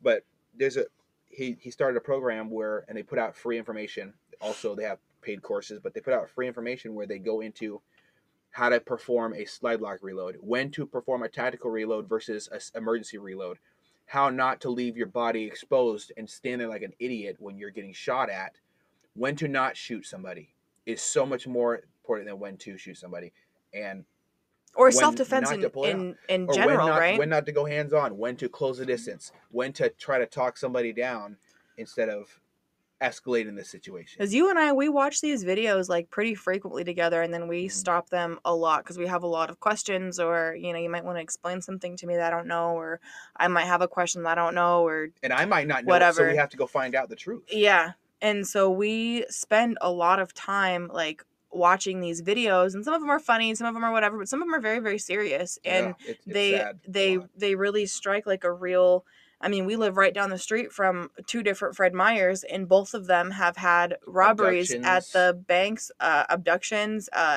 Well, the one at the ATM, There's a murder. Yeah, there was a guy got murder, stabbed. and then there was another robbery the next day, the very next day, not even a week later, the next day. And Exactly. then at the other Fred Meyer, you've got people getting kidnapped and abducted, and and Exactly. it's important to watch these situations and watch a lot of different ones. Mhm. Watch as many different situational videos as possible, and Diversify. yeah, and talk about it with somebody. Talk about it with somebody who knows more than you do. Ask your questions. Figure out what is legal. Is it if somebody has a gun to your head and then they get spooked and they run away and you run them over with your car, is it legal? Is it just? Is it morally right? Is it, you know, Mhm. and the answers will probably shock you, more than likely piss you off. Yeah, I get irritated sometimes as well. Yeah, no, and it's something that you and I both get pretty passionate about because close encounters has happened with both of us. Yeah, It's absolutely. one of the reasons that we were inspired to get our guns. I didn't even grow up in a household where guns were even allowed. And here I am, 25 years later, boom. I have a household full of firearms. Oh yes, fuck yeah, And yeah. Good luck. yeah, good luck. Good luck. Yeah, that's one of my favorite things that you say. But I think it's great that you're opening up to this journey of self defense because our children are going to be safer for it. Police officers Education is respond. everything. Yeah, police officers respond. They're not a proactive security force, and community policing isn't something that civilians do or that They're there to people respond, do. not to They're there to react, respond. right? They're not there ready to rock. Like last time we called the cops, what happened? You had some motherfucker try to kick in our door basically and force his way into your home. They're not a preventative team, they're a responsive team. Exactly. But we had a person try to force his way past you into our home. Yep. And thankfully, you practiced the most discipline. You were in every right of shooting him, but you didn't. But you went hands on because he was way too close to you to Yep. even go into a draw. You shoved him outside, and then the cops showed up. What? 15 minutes later. Yep. 15 minutes. He could have stabbed you, right? He could have done. There's unspeakable amount of things he could have If done. I didn't react quick enough, he could have very easily have forced himself into my home, hurt myself, hurt grandma upstairs, hurt the kids, hurt anybody. Anybody who could have been home, whoever was at our home at a time, they could have lost life. Yep. Or and friend. There's videos, thankfully, that we had watched and where it had explained when you are home alone and you need to answer the door, or whatever ways that you can protect yourself, even just with answering the door. Mhm. So like when you answer the door, you make sure to have your foot as a stopper behind the door, so you open it just as much as you need to see who's there, see whatever, address whatever, and then if you need to, you kick that bitch back shut, right? You Absolutely. just but there's these little tiny things that you can do that it'll save your life, because seconds matter, seconds count. So do we have like security cameras that you We have security use? cameras all over this bitch. I don't want to fully break down our security No. measures for our home, obviously, in case But someone wants to try to I find out what they do. are. We recommend home security. We recommend Ring doorbell. Ring doorbell. We recommend all around home security. We recommend floodlight security. Security dogs or security We cats. recommend security dogs. We recommend security by the Second Amendment. We recommend all of that. I mean, know your rights, know your worth. Yeah. Know your rights, know your worth. Respect yourself, king. Shit like that.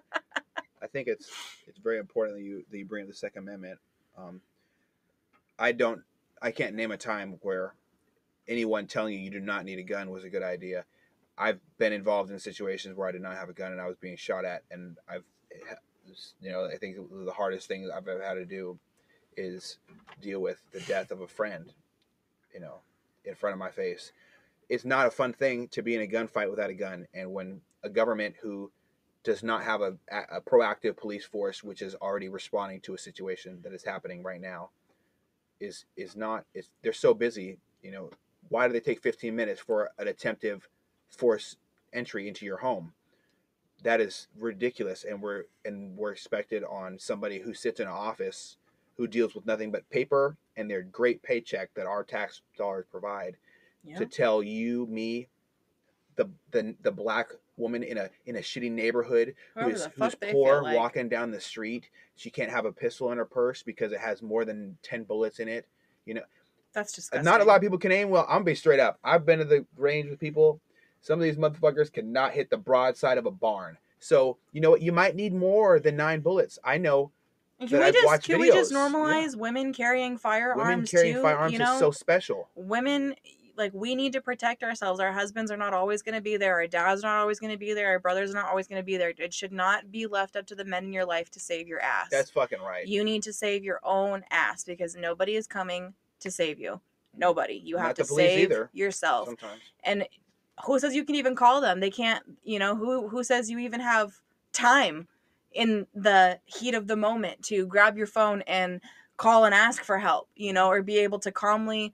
This is again where, mental training and mental focus and, trying to stay calm and keeping your emotions in check, where all that training kind of comes into play, because all that shit counts when this is going on. The time that you take to freak out counts. The time that you take to fumble and fuck up counts. The time that you it all counts. When you get your OC, your pepper spray that is caught up in, that it's in a holster with like one of those buttons, one of those snap buttons to seal the holster. Yeah. That has a safety on the OC spray that's in the bottom of your purse behind 10 papers, and your smaller purse that's also inside your purse, a little clutch that's inside the normal purse, and you're trying to fumble it down to get it while somebody is actively trying to rape you or to stab you, or to steal your car, or to steal the purse with the OC in it, or to harm your child.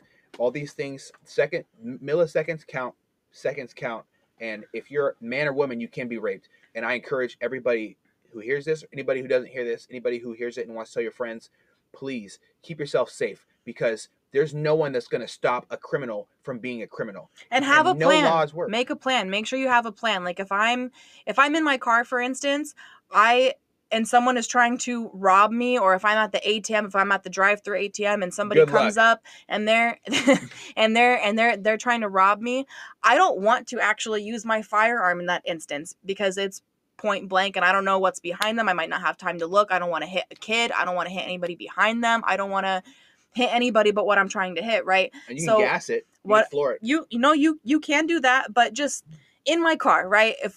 If I'm outside of my car, I'm carrying my weapon, right? But inside my car, and something happens, I have both OC spray and I have a taser, and I have them both in reaching distance so that I can grab my pepper spray, spray them with my right hand, and I can tase the shit out of them with my right hand if I absolutely need to. But that way this OC spray allows me to create some distance, a little bit of distraction. It gives me some time to get the fuck up out of there, right? And you want to make sure that you rolled out all the windows in the car if you do spray OC, so you don't fuck yourself and crash your car. I fucked. That shit burns like Satan pissing in your eyes. Yep. Man, tough day for whoever bothers you, for sure. Just have a plan. Just make sure to have a plan. It's just important to have a plan of action, especially as a woman, especially as just a human in society these days. There's a lot of opportunities out there, and if they see an opportunity, they're gonna fucking take it. So don't make yourself an opportunity. And I have a question for you. I'm gonna ask this to all people I have on this podcast. Do criminals follow laws? Okay. I just wanted to make sure, because I just would like to go over something. As you know, your brother Tanner, there was a person with a firearm at his school, right? And it was they were locked down for 6 hours. I know it kind of hits home. What do you think that the gun-free signs did that day? Not a goddamn thing. And it's really, I'm very passionate about cameras this because and signs. We've been in this shit. They keep honest people honest, but the criminals, they don't give a fuck. Yeah, they're there to take advantage of people. You think that evil, if all you had to do was post a fucking sign or make a fucking law in a book that says you can't do this, you think they're not going to do it? No, absolutely. They're like fucking children. That makes them want to do it more. I think that they're on their own agenda, and they're not thinking outward. They're thinking inward. And those are the opportunists I was talking about. Absolutely. I think it's really important that we just, since we're on the topic, we touch about that. We've been hit home by a lot of instances that have been terrifying, and there were near misses. And thank God for whoever the fuck is looking out for us, because it could have been We got some horrible. guardian We angels had for sure. some guardian angels. I don't know if everybody's religious or not, but we got somebody watching for sure, and I'm thankful for it, because your brother could have died that day along Yeah. with a bunch of kids and criminals. It's this. I think this might be more than a mental health issue. I think this might be more than a spanking your kid issue. I think it's the stupidest thing I've ever heard. Oh, this is why we just spank kids. No, shut up. We need to really take a look at a society of how we protect our children, because criminals do not follow gun laws, and we really need to make sure that we are doing things to prevent our children from being killed, because they're the future, and we don't want anybody fucking up our communities as a criminal at all. Criminals should not be in our communities. So, it's really interesting, and I'm happy that we got a little talk about that a little. But it's really interesting and infuriating to me a lot of times, because we have this, as a society as a whole, we have this weird false sense of security, where you see a security guard and you're like, oh, it's safe, and then I'll look around the corner and there's somebody shooting up right in front of two kids. I'm about to say, not always. A lot of security guards at a lot of these places are completely useless. Completely useless. They're just there for show. And they're there to get a paycheck, like a lot of police officers. I saw a police officer that could physically, I could know for a fact that they would not be able to physically defend themselves from a situation, from anybody in any who wanted to harm them at all. And it was kind of tragic. It's kind of tragic to see somebody who might be put in a position that they need to save somebody's life. You need to run to that child and pull them out of a house fire, even though that's not your job description. You might not be able at that moment to be the hero that the world needs. And I grew up wanting to be a police officer. I still might, it's one of my plan B's or C's or D. What, I don't know where it is in my line of plans. One of the plans. It's one of the plans, but I think that as community members, we need to start thinking small and stop looking for the president or the legislative system, the Congress, everything all the way down to our governor. None of these people are You ever heard that actively term? It representing starts us. at home. Yes, it does start at home. That applies to everything. It starts at home. It starts within our community. Starts within our city, and within our state, within our it all has to start with the man or woman in the mirror, or whatever you choose to identify as. I'm not here to discriminate. It's really important that we all look at our neighbors and stop looking at them as Trump supporters, Joe Biden supporters, and or who's the other one? Who's the libertarian candidate that ran? Jo Jorgensen. Jo Jorge. I love her. Whoever your political affiliations do not necessarily mean that's who you are. You might make an informed decision based off of what might benefit you. I know there was an amazing summit for Black leaders in a certain area of Atlanta, Georgia, called the Revolt Summit before the election, and we had people like Big Crit, T.I., Candace Owens, and a few other people who are representatives of different, very, very different spectrums, mind you, have a very good, honest argument.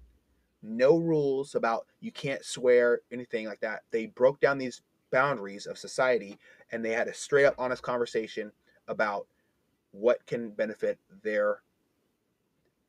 Atlanta's very, I don't know if you know, it's very Black filled. And I'm not trying to say that that's a bad thing or a good thing. They had these community leaders come out and talk that represent different groups of political spectrum, religious spectrum, all these things. And they had a serious, no bullshit conversation, kind of like we're having right now, just talking about things. I think we're not having that. We're all sitting in our house throughout the entire year of 2020. We all are scared of this virus that's killing our elderly and are physically unable to defend themselves on an immune level. We're having people lose their lives, and it's really sad that we can't talk to each other, and we have social media spiraling all of us out of control and forgetting the importance of conversation, to talk to another person and bounce ideas off each other instead of just having an echo chamber. And we really seriously got to make sure that as a group, you and I talk to our neighbors, We talk to our people that we have I on think we've done Facebook. pretty good at that. I think it's important to, know your neighbors, knock on their door, bring them some cookies, bring them a bottle of wine, whatever it may be. I think it's important to get to know your neighbors, and I mean, Absolutely. we have a pretty good relationship, I think, in our neighborhood. I know our next door neighbors, they're hardcore Biden supporters. And I had a great conversation with them, and I learned a lot about why they feel they made a good decision when they voted. Um, Unfortunately, at the same time, their brother was just laid off. He was working at the pipeline industry when that thing happened. I'm not going to sit here and say that it's a good or bad thing. All I know is that their brother isn't working in there, and now they're enraged. I don't think that we can put faith in any political party because it's a group of people. They're going to vote against the other group of people. When we start putting faith in our communities, in our neighbors, in our not necessarily a neighborhood watch, but when I look out diagonally, I have a group of children that live in front of us. I have a group of children that live to the left of us, and their mom's a single mother. Yep. And she's also a teacher. Yep. And you had a time where you kind of stepped up to the plate where you saw something that was a little off. And you want to kind of open up a little bit about that? I mean, we live in a type of neighborhood where everything is good for the most part. I mean, we live on a pretty busy street. We have a lot of joggers, we have a lot of walkers, we have a lot of kids, we got a lot of dog walkers. But it's usually the same ones. But it's usually the same ones. Like, it's very busy, but it's a familiar busy. Like, you notice everybody, you recognize things, right? And when something's out of place, or something seems weird, or something seems off, it's very easy to spot it. And we live in one of the few neighborhoods left in our community where kids play outside until dark, and they jump on the trampoline until it gets too cold outside, or it gets too dark, or whatever, and kids are riding their bikes, and they're walking their dogs, and they're playing out in the street. I don't see that a whole lot, and I love that about our neighborhood. And I'll be damned if I'll let anybody, because one of these days is going to be our kids out in our front yard playing. Absolutely. Playing with our dogs, riding their bikes, learning how to, do all the outside fun things that kids should be outside doing.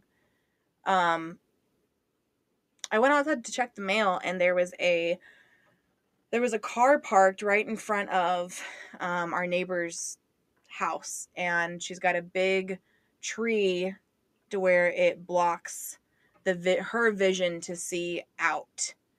And her kids were outside playing, and there was a guy parked right in front of the kids. I mean, right there, right in front of where the kids were playing, and he's got his phone out, and he's like, I don't know what he's doing with his phone. To me, it looks like he's recording. To me, it looks like it's whatever it is, it's none of his business. And he didn't need to be there. So and he was within their home area. He was like on their property. Okay. Like, he was like, there's like, I don't know. I don't want to like give too much about, our neighbor's home, Thank but you for not doing that. there's So he was like up in their shit. He was like very, very apparent at the fence. Like, to me, I would, if I were to see it and that's me and you're watching my kids, like, I'm gonna go out there pretty fucking hot. You know, like, it was enough to make you extremely uncomfortable and send chills down your spine. So what happens in that moment when you get these chills? What does your brain scream at you? Because I know you're a very special person. I've never known you to freeze up in an instance of where it's time to rise to the occasion. What do you I know me personally, my heart starts beating slower. I don't get excited. I get my ears turn. My ears heat up. Definitely, there's like a slowing of like time, and my ears get a little red, and I kind of get this like what the fuck feeling. Like, this is wrong, And so I just stood there and I watched, and I made him I tried to make him as uncomfortable as possible, because I wanted him to know that somebody else is watching. And when that didn't seem to do anything or shake him, I just went right up there. Okay, so you noticed that this person did not.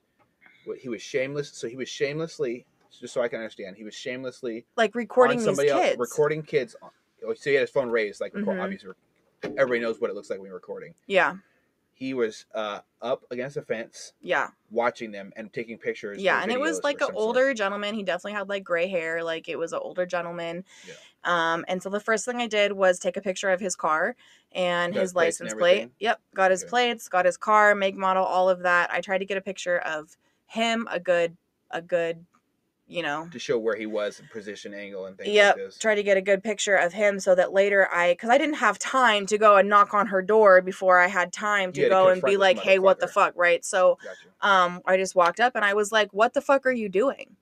What are you doing? And he didn't say anything. He just gets back in his car and he takes the fuck off. So He didn't do anything. So then later, he came back. Like not even, I don't even want to say later. I would say like a couple of minutes. You know, he came back. all right. So wow. So just so I can go over the steps that you took, and I know you're not a person of of slowing things down to think. You're more of an acting person. Yeah. And you act straight from your heart. Yeah. And you act based off the experience you had with your training and stuff. So you confronted an individual, and he proceeded to flee. How long were you paying attention afterwards? Because I know that when things like this happened with me, because I had a similar instance, about a week before this, and I stayed there in our driveway for about 2 hours, Mm-hmm. and I came out every time this motherfucker drove back again. Mm-hmm. It was very, very interesting. Mm-hmm. How long were you out there after the initial event? I mean, when the initial event happened, I went up, I asked him like what he was doing. He got in his car and he left. Like he like peeled off, left. And then at that point I went and knocked on the neighbor's door and said, "Hey, this is what just transpired. Like this is what just happened." And she was of course like freaked out, upset. While I'm explaining what had just happened, he drives by again. Slow enough to where I'm able to point and again try to make him feel very uncomfortable and point and yell like, "Hey, that's him." So I wanted to make him Let him again know that it's somebody's kind of watching, like somebody's paying screaming at a attention. person who is watching a child in a parking lot. Very Yeah. similar, right? Mm-hmm. Okay. Like I wanted the neighbors to be aware. I wanted that neighbor to be aware. I wanted him to be aware that we were watching. I just wanted everybody to be aware of the situation. And then he quickly drove by because he started to drive by a little bit slow, like kind of looking for the kids, I think, and then took off again once I started yelling. Yeah. And then you sound like a fucking coward to me. Yeah. Took off again, and so she took pictures. She had called the cops, and then I kind of hung out outside for an hour or so and just kind of watched. And you talk with her a little bit, help her kind of console her, or like was she pretty not just really angry, she was pretty angry and then kind of hands-on of trying to figure out what to do to keep her kids safe. So like she took action. Yeah, she was like, "Thank you for the information, thank you, da da da," like and then she did what she thought was best for her kids and her safety in her home.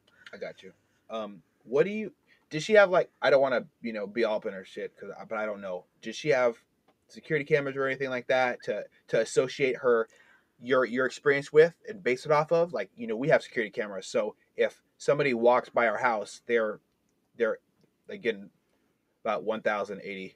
I don't think she so had them then, but I think she certainly has them now. Well, that's good. I think it's important for every home to have a way of explaining a situation that happened or to catch an event as it goes on. I know you and I have had prowlers late at night, and what do? Yep.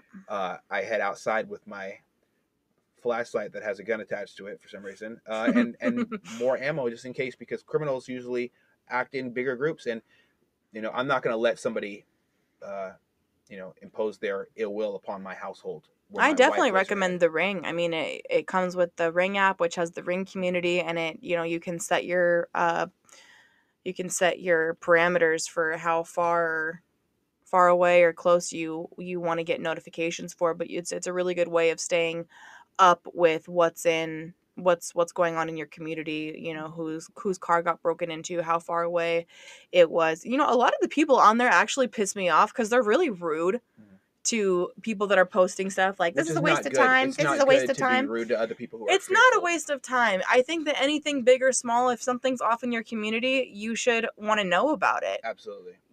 Period. Because things escalate. Like, it might just be a stupid peeper that you think, but what if it turns into a burglary? Oh, and it does.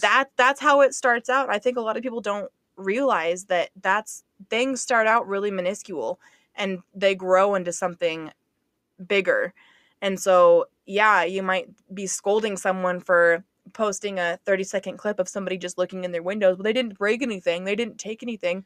So what? That is somebody on your property that should not fucking be there. I see. And so, yeah, maybe they're just peeping in a window. Are they peeping in on kids' windows? Are they peeping in on elderly people? Are they a child predator or a registered sex offender? Are they who hasn't looking to registered? see what is available for them to take so that they can break in? Like, nobody is just looking in a window that they shouldn't be fucking looking in. Absolutely not.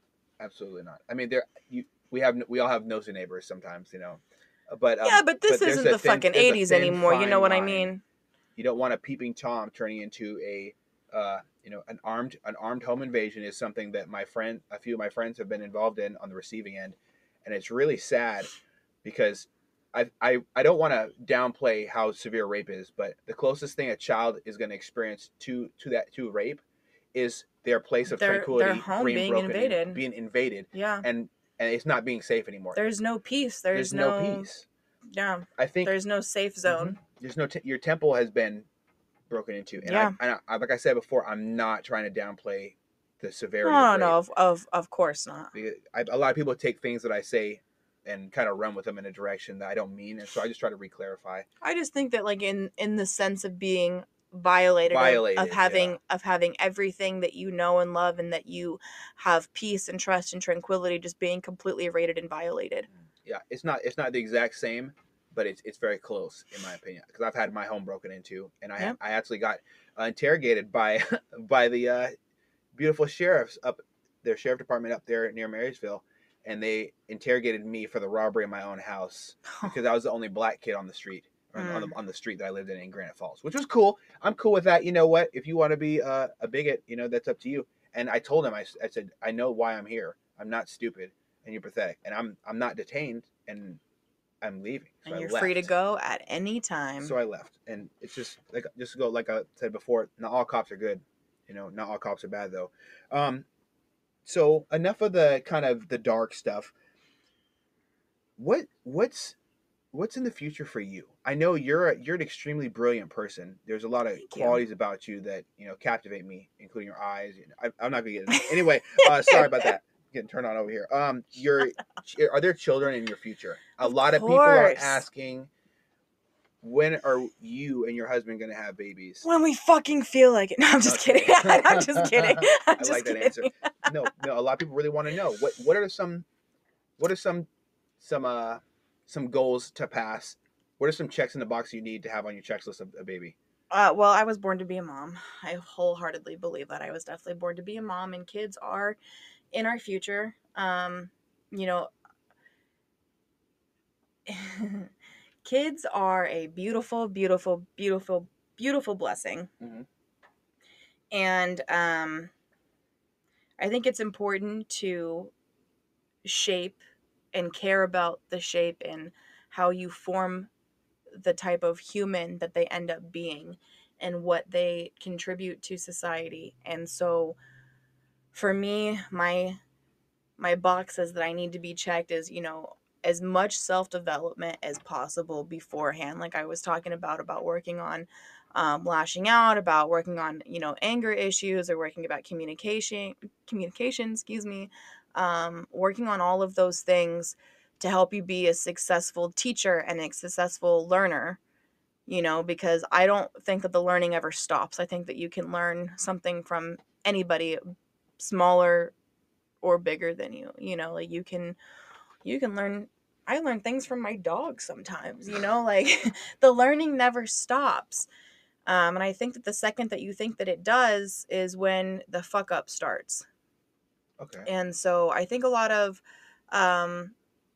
self-work, things like that, as much self-development as possible is really, really important to me, so that I, you know, I'm able to communicate as a parent with my child in a very calm way without freaking out or cursing at them or yelling at them or just sending them to their room. Like, I really want to have a healthy communication with my kids. I think that's what all parents want with their kids, you know. I don't think you can ever be really ready for marriage for You just anything got to in jump life. in. I think you can't. You do have to dive in, Mm-hmm. but I know you and me, like we're trying to set up our kids the best way financially, Well, we dove into our morally, all future these before we things. dove into our children, you Well, know? yes, we definitely set our we kind of set we're building a nest Yes. for our little eggs to hatch in, Yes. to say, instead of putting them in one basket like some people that I know do. I think a mistake a lot of people make is saying, "Oh, well, I'm married. I'm going to have babies, and life's going to be just fine." It does. Nothing's going to be just fine. But you can put in positive integers to make those not so fine days a little bit better. Like not having to stress about living paycheck to paycheck is a big thing for me. So, like I'm really into the stock market right now, and tracking it as it changes, making good decisions versus bad decisions. Putting in these parameters when to sell with Webull, and being in cryptocurrency on Robinhood. Those are the small things I'm doing. We're debt free now. We own 3 vehicles. We are about to have our own house. We've renovated the downstairs. We're going to renovate the upstairs and then move most of our stuff upstairs. And we didn't take out a loan to do it. And we did not take out a single Mm-mm. loan to do it. We have a jacuzzi that we're going to be fixing in our backyard. We're in the middle of getting ready to drop trees and plant the new lawn. There's a lot of things that we're doing To to make prepare our for our home future. I mean, perfect, right? that's part of what we're doing to prepare to become parents is we want to have a home for them to grow up in and love. We want them to have dogs to grow up with and love. We want um, to be financially stable. And I think a lot of people that have been impatient with our baby making skills have Oh, I think we got the making down. It's just the having. The having is still um working a lot of them are like there's no perfect time to have a baby. I've heard that so much. And maybe you know what, maybe that's true. You can't plan a perfect time. You know what? No, maybe I can't, but I can certainly fucking try. Yes. And Or if that's more mhm. than what anybody else has done is just try to plan for the right time, well then that's what it is. Yeah. And I don't look. I try not to look down on anybody for anything they do because it's their life. Yeah. I don't like it when people look down on me personally for the decisions that I make because I know what it's like to grow up and be stressed the fuck out when your mom says you can't afford something at the time. Yeah. That had a lasting effect on me. If I don't have $1,000 in my bank account at all times, I will literally have anxiety attacks on the way to work and come back from work. I'll be scared to come home. I'll literally be sitting down the street parked, and it's kind of scary the effect that can have on people. So I think that what you're doing, uh, branching out, starting your own business, something that you can do from home on your time that you create using your self love and self discipline and your belief and faith in yourself. I think you're setting your children up the best way you can for success, and I hope that I continue to make good decisions as well. And they kind of meet in the middle, and then bloop, baby pops out. I know it doesn't look like that, but Just and try to be mindful. I know that everybody is super excited about us having kids and things like that, and you might have somebody in your life right now that you are excited for them to start their family and start their journey.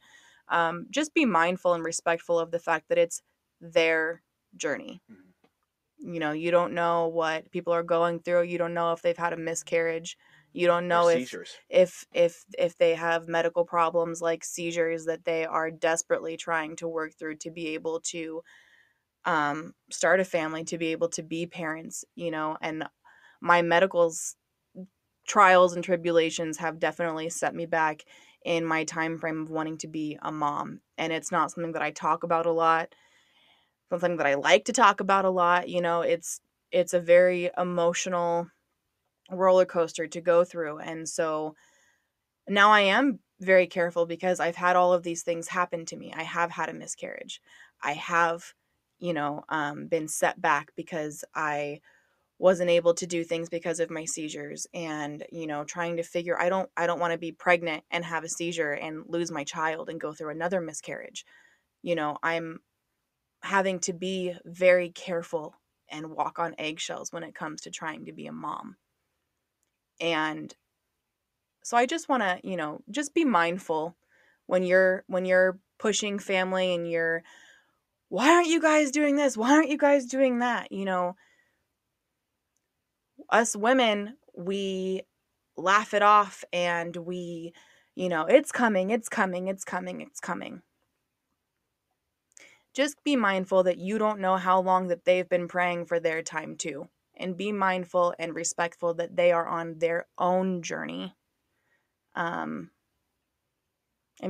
guess that's my only really advice out there to people that are wanting to, they're excited, and it's great that you are excited, and it's great that people are excited for us, and we are going to have overwhelming support when we finally are blessed enough to have a child.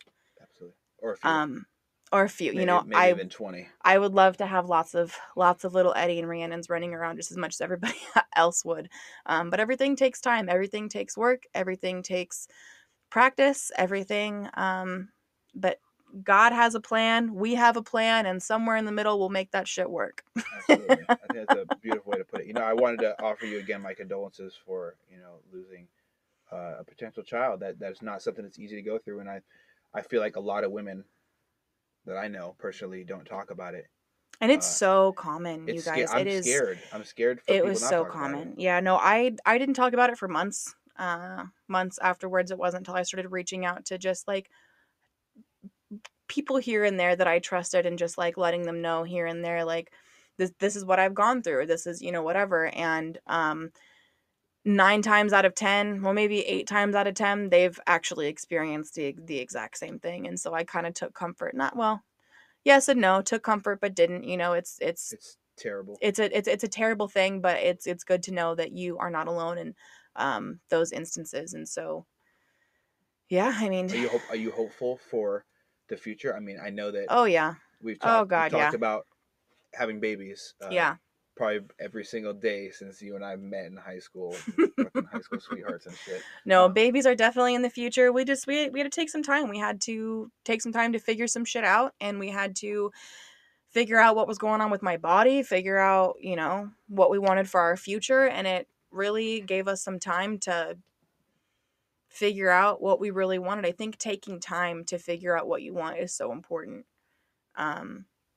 We're going on almost being together for 10 years.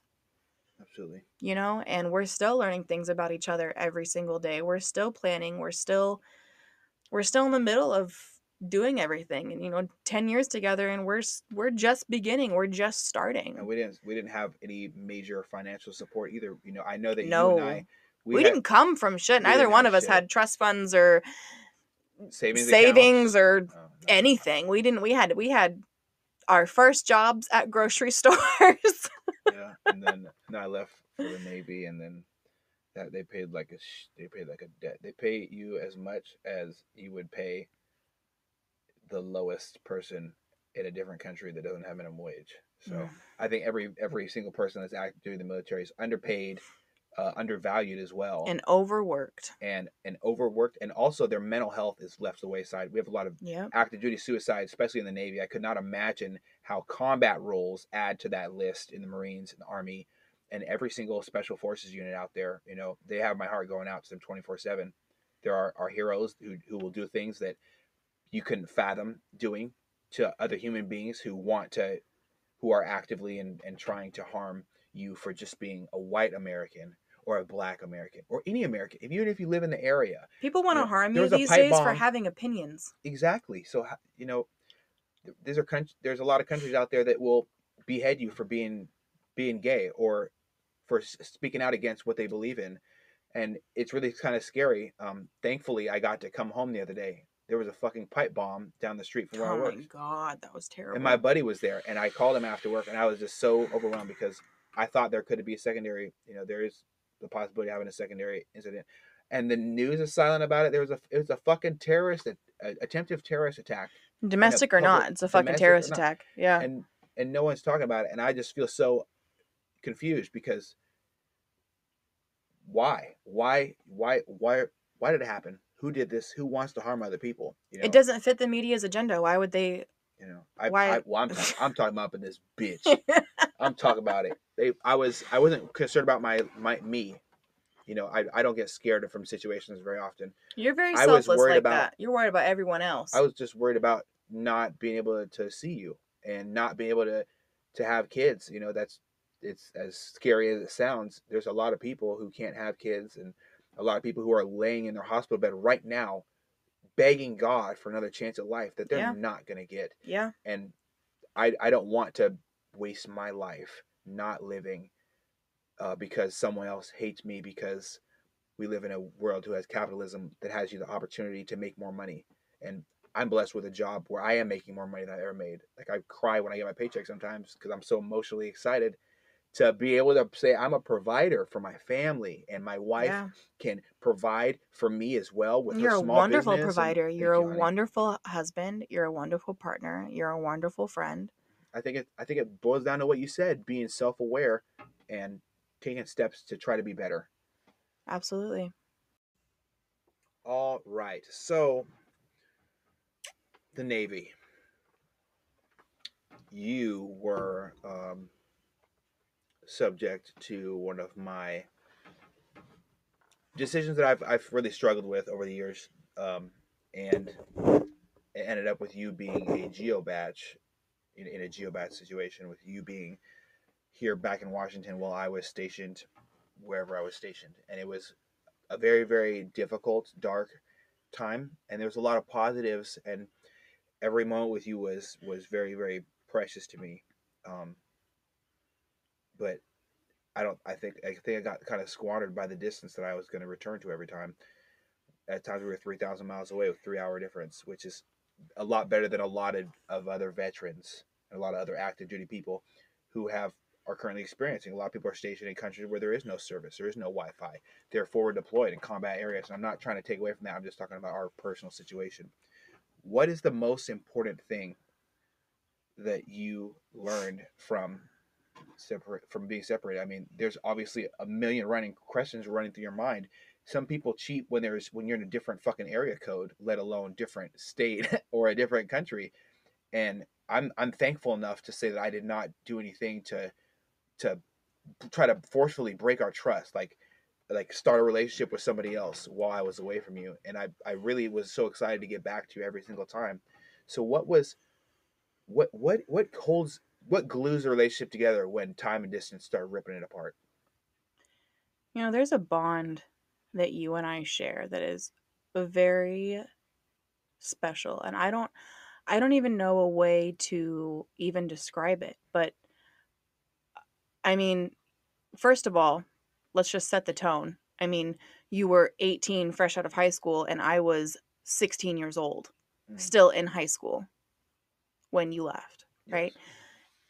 So, we're in a new but not really new relationship, but I mean, Yeah, we've been together for about a year before I left, right? when you're 16, a year is a lifetime, right? Oh God. So, that first of all, being so young and having to just understand, because I was mad at first, I'm not gonna lie. I mean, I was angry, and I think I was angry because I didn't understand. It I wasn't angry anymore once I understood, and once because it's not something that we just talked about. It was one of those things where you walk in the door and you were like, "Hey, honey, guess what I did today? I enlisted for the United States Navy." It's not like there was a leading up conversation to, it happened, and then you were going, and you had your enlistment date, and you had your boot camp date, and that's we kind of were rolling with the punches from there. And To provide a little background, I my situation was a unbearable situation that I was currently in. It was a very toxic situation. I'm not going to go into it too much on this one because I in want to talk with you about in it. in your And I home had to life, fucking right? go. I had to fucking leave. In your home life, Yes. yeah. Everything about my life was very unstable. But only thing that was stable is you. So like I had to escape, and it was going to be two options. I didn't realize the severity of the situation. At that time. Yeah, at that time. I mean, we We were were young. We kids. were young and in We were love. We fucking were best babies, friends you who. know?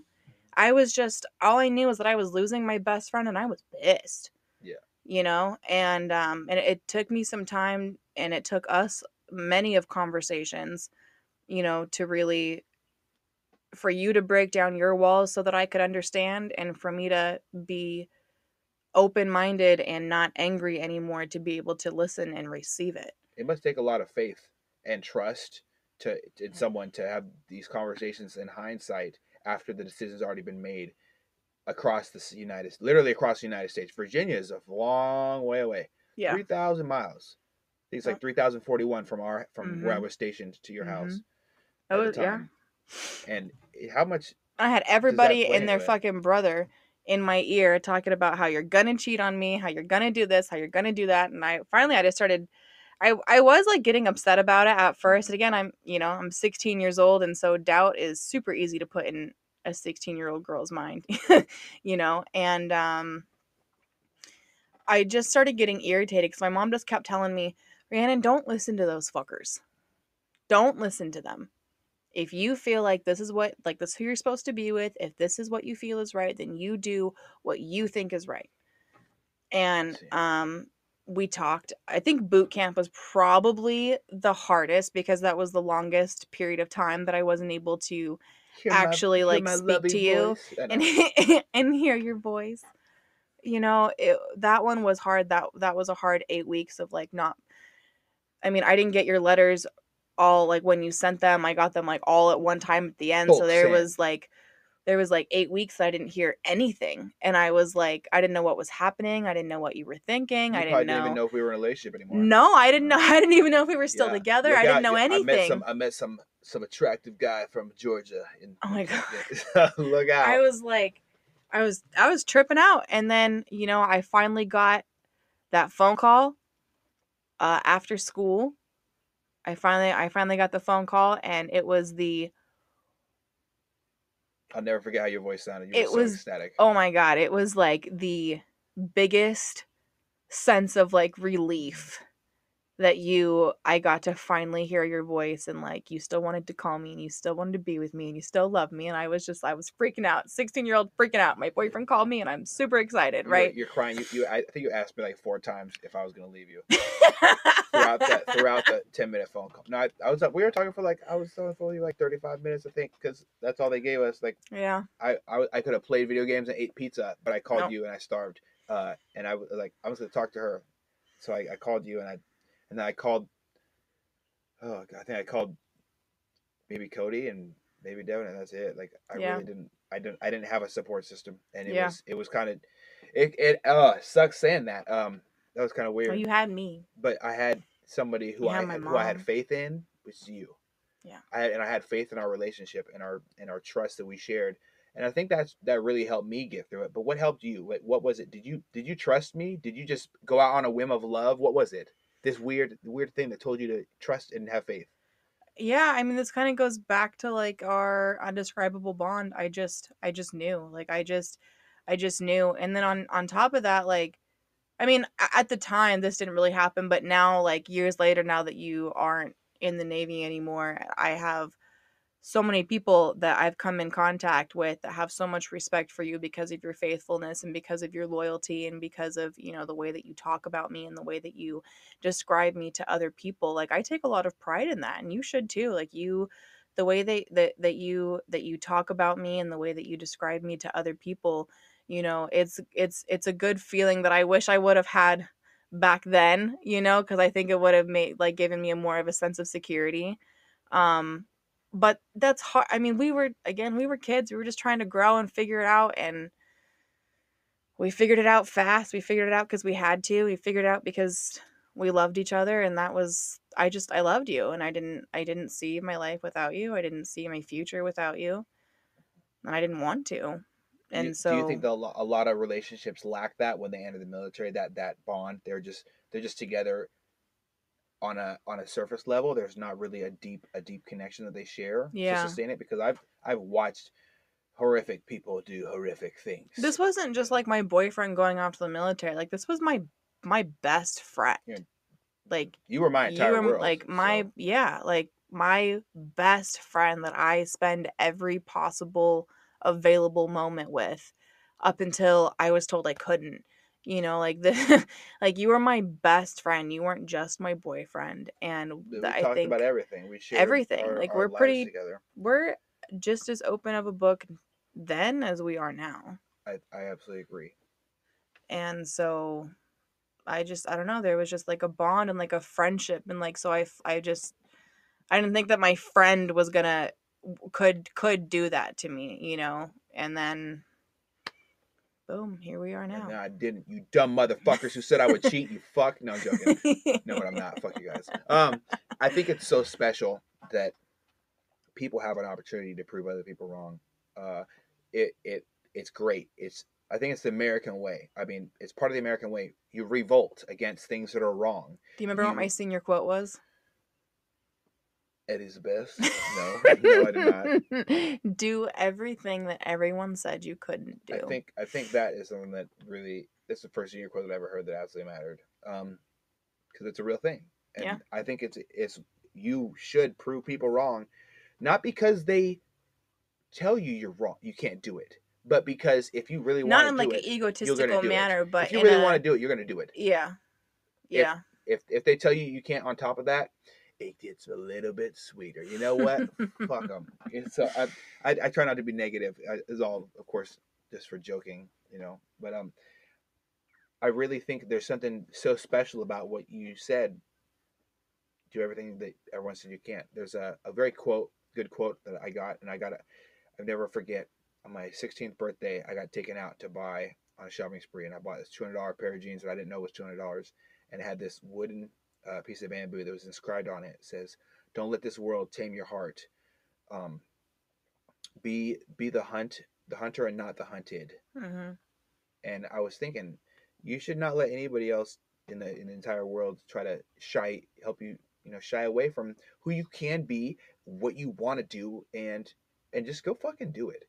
And there's no reason why, if you don't want to be in a relationship with somebody and you're leaving on a huge venture and you're going to go career, as they call it, go career, but don't leave a trail of deception in your wake. Right.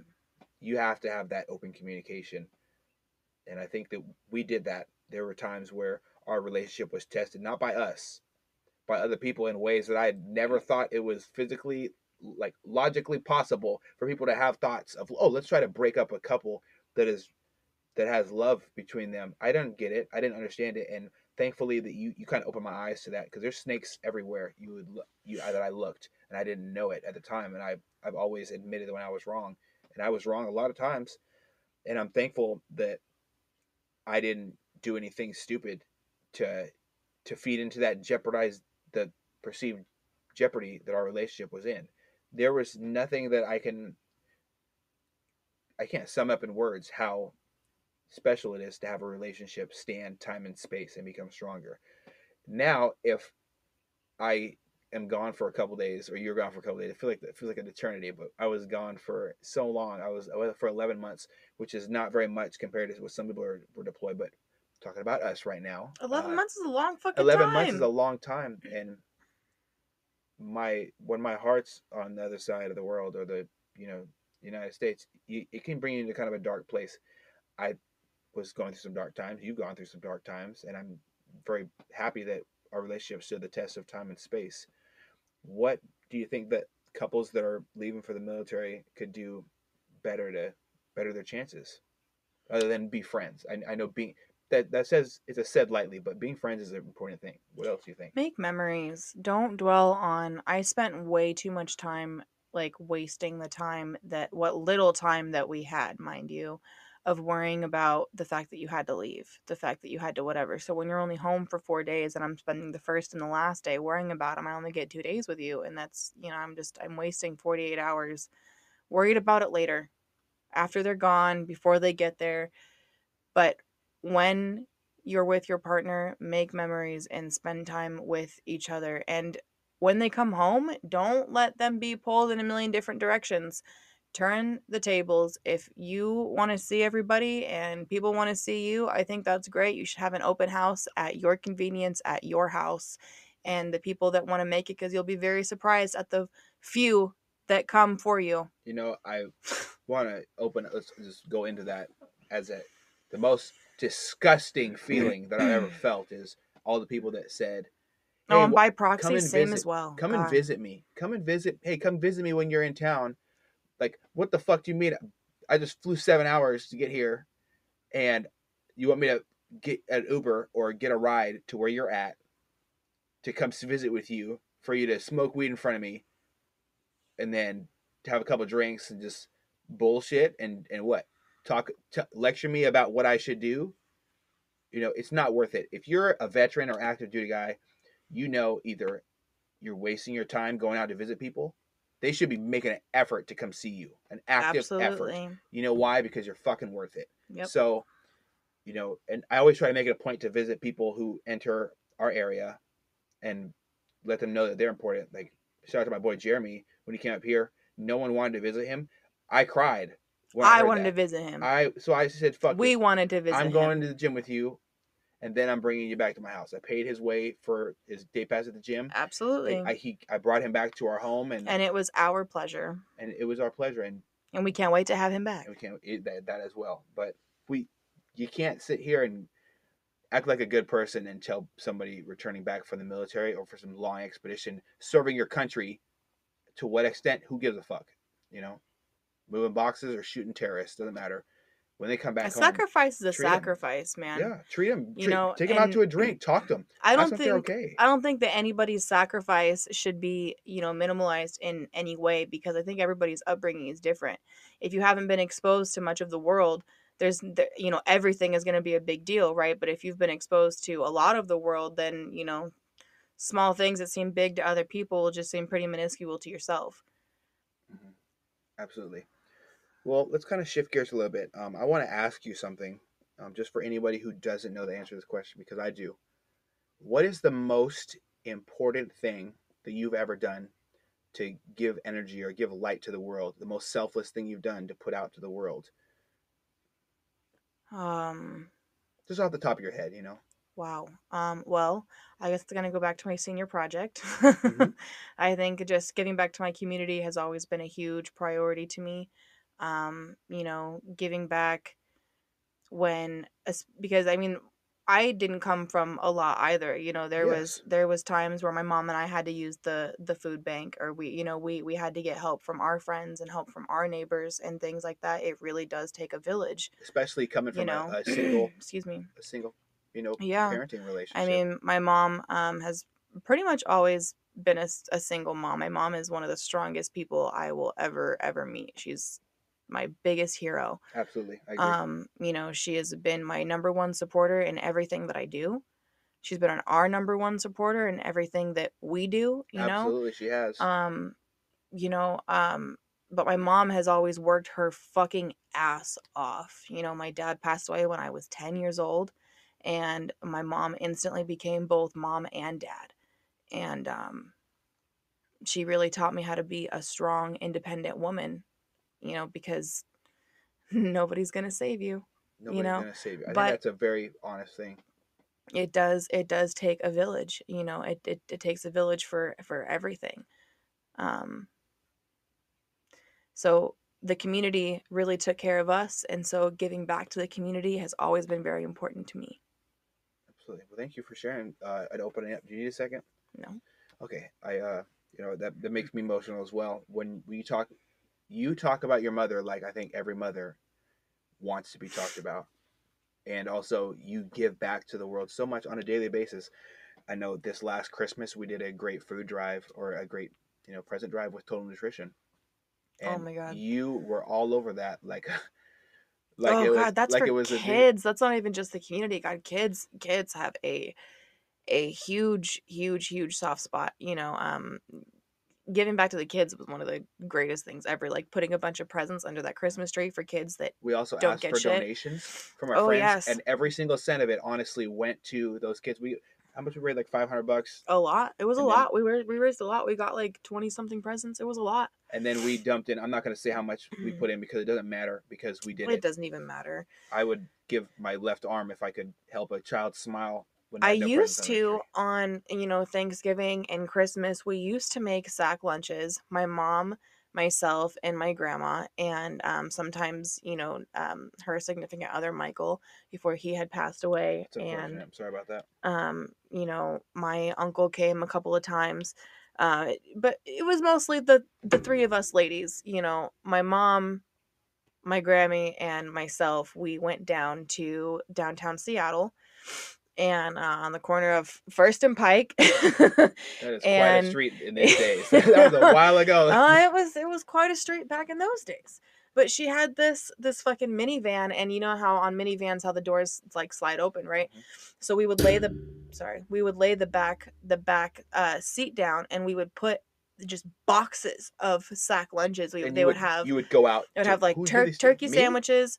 No. We would have like turkey sandwiches, Capri Suns, cracker, whatever. Like we would have like these like sack lunches, and we would make like 300-400 of them, and we would go to downtown Salem. We would pass them out to the homeless, and then I started volunteering. Well, then someone got greedy, and there was and so I don't remember exactly what happened, but somebody wanted more than one, I and think I've heard this story. They went hands on with you guys, and yeah. They tried to come through like the window or the door, or I don't remember exactly what happened, but somebody got greedy, and it scared us women. It was one of the times that it was just us women down and it there, got physical. and it got physical, and it scared the shit out of us, and so we didn't do that anymore. And makes me sad because it was one of the coolest things for me to experience as a kid.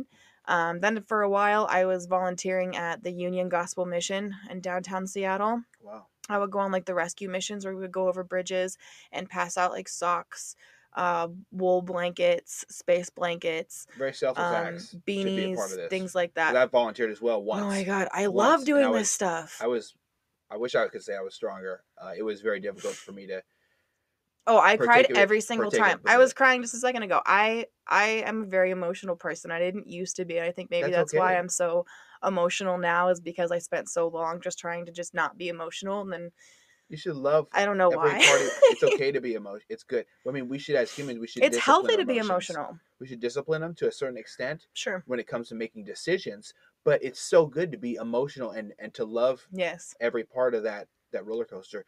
You going out to hand out stuff to people who had nothing is just another testament to the type of person that you are, and why any person would be more than thankful to call you the person they're going to spend the rest of their life with, Oh, because it's very interesting that you're so sweet, there's not honey. a lot Thank of you. people in the world that would go through that and put themselves in, like, in this day and age. It's dangerous to go down.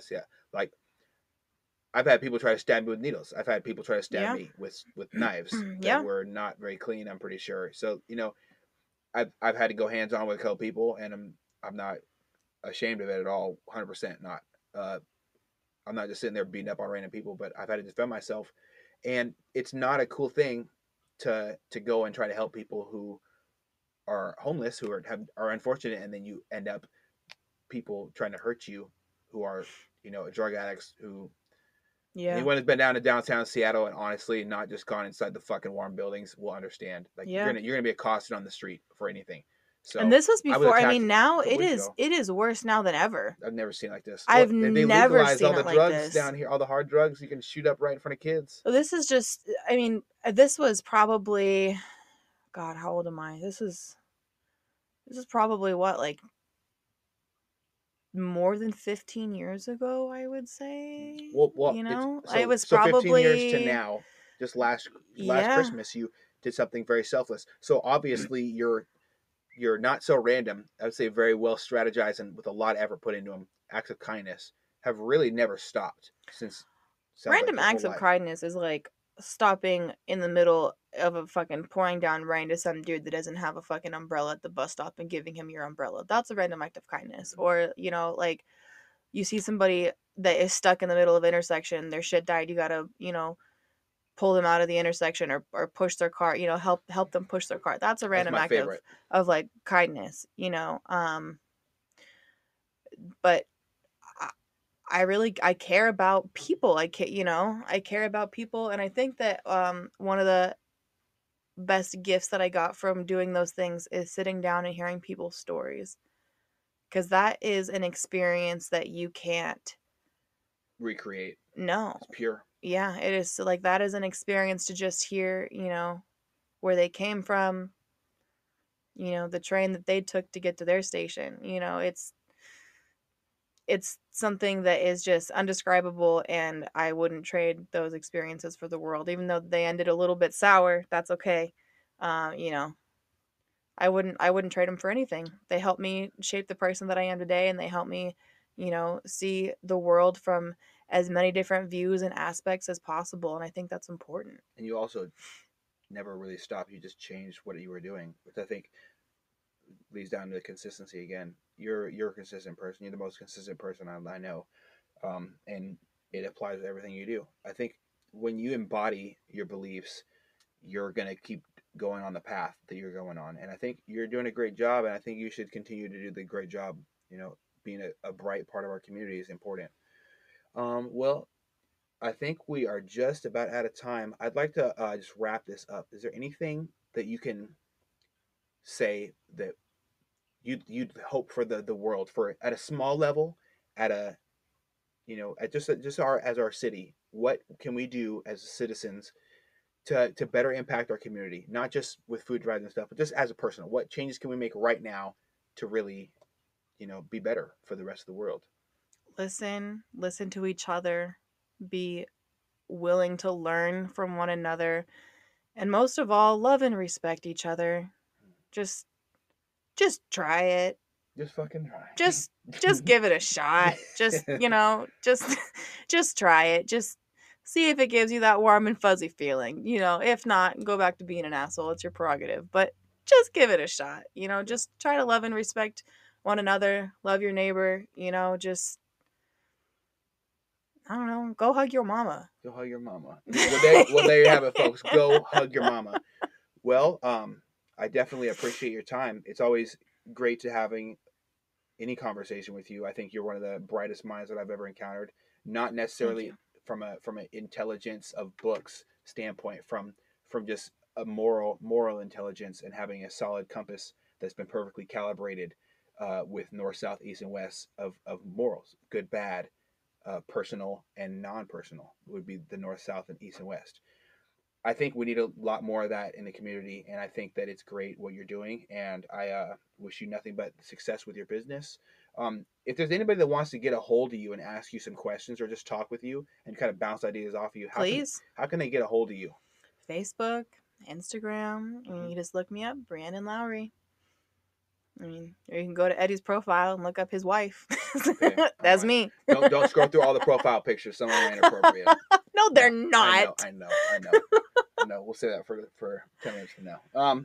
It's so great to talk with you. Thank you very much, and thank you for breaking down some of these borders that we have as society and that separate. I learn something about you every time I talk to you because you open up a little bit more, and we're recreating trust through conversation. So thank you for your time, and I wish you nothing but success at your business. Get Cozy with Ree. Much love.